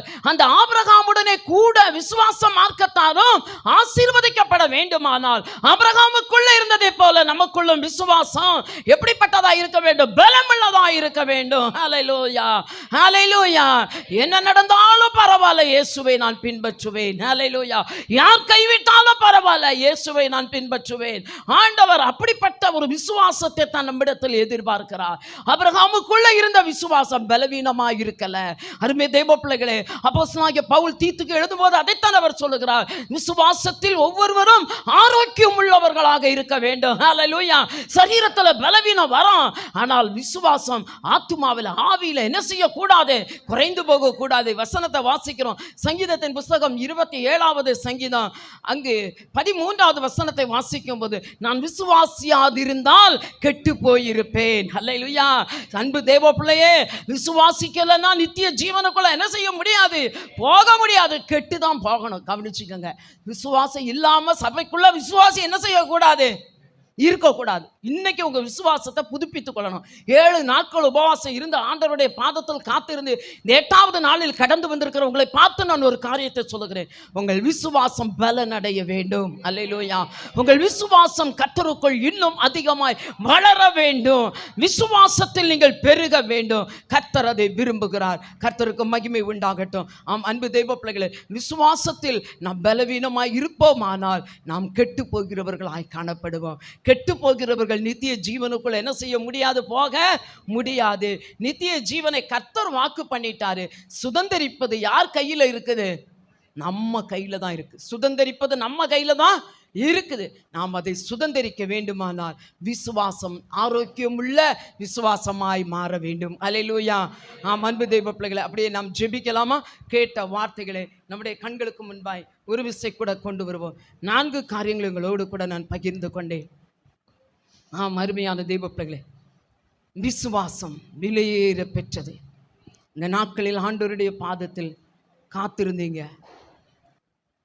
இந்த 8 நாட்களும் என்னென்ன காரியங்களுக்கெல்லாம் நீங்கள் ஜெபித்தீங்களோ அவை எல்லாவற்றுக்கும் கர்த்தர் பதில் தருவதற்கு போதுமானவர் என்ற விசுவாசம் உங்களுக்குள் உண்டாகட்டும். நான் விசுவாசிக்கிறவர் இன்னார் என்று அறிவேன். அப்போஸ்தலனாகிய பவுல் சொன்னது போல நீங்கள் சொல்லுங்கள், நான் விசுவாசிக்கிறவர் இன்னார் என்று அறிவேன், நான் காத்திருந்தவர் இன்னார் என்பதை அறிவேன், அவர் எனக்கு பதில் தருவதற்கு போதுமானவர். Thank you Lord Jesus. கவனமா இந்த நேரத்தில் ஜெபிங்க. உங்களை ஆண்டவர் கரத்தில் ஒப்பு கொடுங்க. தேவ மகிமை இறங்கி வருகிறது. ஹல்லேலூயா, ஹல்லேலூயா. நன்றி செலுத்துகிறேன் அப்பா. ஹல்லேலூயா. மகா பரிசுத்தமான விசுவாசம், இந்த மகா பரிசுத்தமான விசுவாசத்தை கொண்டு பரிசுத்த ஆவிக்குள் நாம் ஜெபிக்க வேண்டும் என்று அங்கு பார்த்தோம். அன்பு தேவ பிள்ளைகளே, மகா பரிசுத்தமான இந்த விசுவாசம் பரிசுத்த ஆவிக்குள் நாம் ஜெபிக்க ஜெபிக்க தேவ அன்பு நம்முடைய இருதயங்களில் ஊற்றப்படுமே. இந்த தேவ அன்பு நம்மை நித்திய ஜீவனுக்கு நேரே காத்திருக்க வைக்கக்கூடியது. ஹல்லேலூயா. நன்றி தகப்பனே, இப்படிப்பட்ட அனுபவத்தை கர்த்தர் எங்களுக்குள்ள தந்தருளுங்க. எங்களுக்குள்ள நீ தந்திருக்கிற விசுவாசமானது மகா பரிசுத்தமான விசுவாசம் அப்பா. ஹல்லேலூயா. அந்த கடைசி காலத்துல இந்த விசுவாசத்தை திருடும்படியாக சத்துரு ஆண்டவரை பலமாய் கடந்து வருகிறான். சிதறடிக்கிறவன் கண்களுக்கு முன்பாய் கடந்து வருகிறான். உன் அரணை காத்துக்கொள் என்று எழுதப்பட்ட வார்த்தையை நினைக்கிறோம் ஐயா. ஹல்லேலூயா. ரிபலா ஷகரா பாபா பாபா பாபா பாபா திபாலா கத்தர பவுண்டரமானா ஷியாக்கரவாலதியா. ஹல்லேலூயா. மகே நன்றி நன்றி தகப்பனே, நன்றி நன்றி செலுத்துகிறோம் அப்பா. உன்னை பார்க்கிற அதிக விலையேற பெற்ற விசுவாசம், ரட்சிப்புக்கு ஏதுவான விசுவாசம் ஆண்டவரே, எங்களுக்குள்ள அந்த விசுவாசத்தை தந்து விடுவீராக ராஜா. நன்றி தகப்பனே. ரிபாபா நஷகரா பாபா பாபா பாபா திகலா துலபா ரபா பாபா பாபா ஷபா பாபா பாபா பாபா பாபா. ஹல்லேலூயா. நன்றி தகப்பனே, நன்றி. தேவ வல்லமை இறங்குவதாகப்பா. கர்த்தருடைய மகிமை ஒவ்வொருவருக்குள்ள இப்பொழுதே விசுவாசத்தை ஆண்டவரே வர்த்திக்க பண்ணட்டும். ஆண்டவரே விசுவாசத்தை வர்த்திக்க பண்ணட்டும். ஆண்டவரே விசுவாசத்தை தொடக்குகிறவரும் முடிக்கிறவருமா இருக்கிற இயேசு கிறிஸ்துவை நோக்கி நமக்கு நியமிக்கப்பட்ட ஓட்டத்தில் பொறுமையோடு ஓட கடவோமே. ஹல்லேலூயா. ரிபாபா பாபா பாபா ரிஷபா பாபா பாபா பாபா பாபா திகல ஹௌடர மனகந்தர சகல பல மலக்கல பலனியா திலௌடர பல ஷபா பாபா பாபா. நன்றி நன்றி நன்றி தகப்பனே, நன்றி செலுத்துகிறோம் ஐயா. ஒவ்வொருவருக்குள்ளும் ஆண்டவரே ஆரோக்கியமான விசுவாசத்தை கர்த்தர் ஏற்படுத்துவீராக. ஆமென் ஆண்டவரே. ஆபிரகாமின் சந்ததிகளாய் காணப்படுகிற ஆண்டவரே எங்களுக்குள்ளும் ஆண்டவரே அந்த ஆபிரகாமுக்குள் இருந்த விசுவாசம் பெருகட்டும் ஆண்டவரே. ஆரோக்கியமான விசுவாசம். ஆபிரகாம் விசுவாசத்தில் பலவீனமாய் இருக்கவில்லையே. ஆமென் ஆண்டவரே. எங்கள் விசுவாசம் பலனடையட்டும் ஆண்டவரே. ஜெபிங்க ஜெபிங்க ஜெபிங்க. ஹல்லேலூயா. நன்றி தகப்பனே, நன்றி செலுத்துகிறோம் ஐயா. விசுவாசியே நீ பதறாதே, விசுவாசியே நீ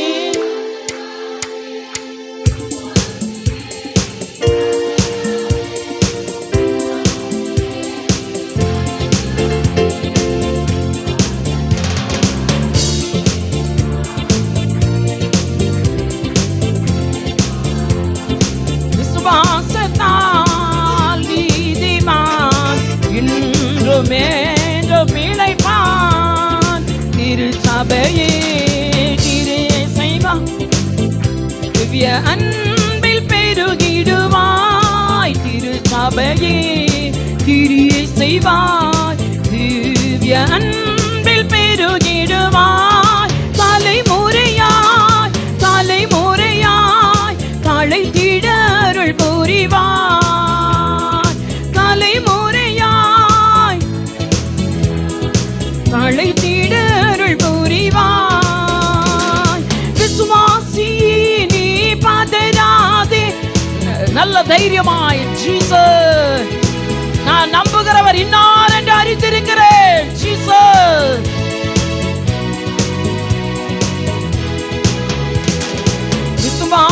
விசுவாசத்தால் நீதிமான் இன்றுமென்று பிழைப்பான். விசுவாசத்தால் நீதிமான் இன்றுமென்று பிழைப்பான். நெஞ்சமே நீ அண்டிடாதே, தஞ்சம் இயேசு உன் அரணே. ஆத்துமாவை பார்த்து சொல்லுங்க, என் நெஞ்சமே நீ அஞ்சிடாதே, என் ஆண்டவரை நோக்கி காத்திரு, அவராலே உன் முகத்திற்கு ரட்சிப்பு வரும். என் நெஞ்சமே, என் ஆத்துமாவே ஏன் கலங்குகிறாய், ஏன் எனக்குள் தேங்குகிறாய்? தேவனை நோக்கி காத்திரு, அவராலே என் முகத்திற்கு ரட்சிப்பு வரும். நான் பயப்படுவதில்லை, நான் விசுவாசிக்கிற காரியத்தில் ஜெயம் பெறுவே. நீ பவுட ரமணதியா கலவலவலதியா ஓ ரிஷப பாபா, என் தேவனுடைய கரத்தில் இருந்து ஒருவனும் என்னை பறித்துக் கொள்ள முடியாது, ஒருவனும் என்னை பறித்துக் கொள்ள முடியாது. ஹalleluya, மகே நன்றி. நீ பாபா ரத்தன சக்கர பாபா பாபா பாபா பாபா நிக்கமா பாபா, காத்திருந்த நீ வெட்கப்பட்டு போவதில்லை. கர்த்தர் உனக்கு அடைக்கலமாய் இருக்கிறார், கேடகமாய் இருக்கிறார். ஈஷகல பாபா பாபா பாபா பாபா திலௌட ரமன சகல பாபா பாபா பாபா. கர்த்தர் நல்லவர் நல்லவர் நல்லவர், மகிமையை பிரசன்னா இதோ உன் வாழ்க்கையை பிரகாசிக்க பண்ணுமே. ஜீசஸ் ஹalleluya. திகதர கதன பரசியா கல பாபா பாபா பாபா தினல ரகு டிடி பல Baba Baba Baba சகதர Baba Baba Baba. Amen. Thank you Lord Jesus. நெஞ்சமே நீ அஞ்சிடாதே,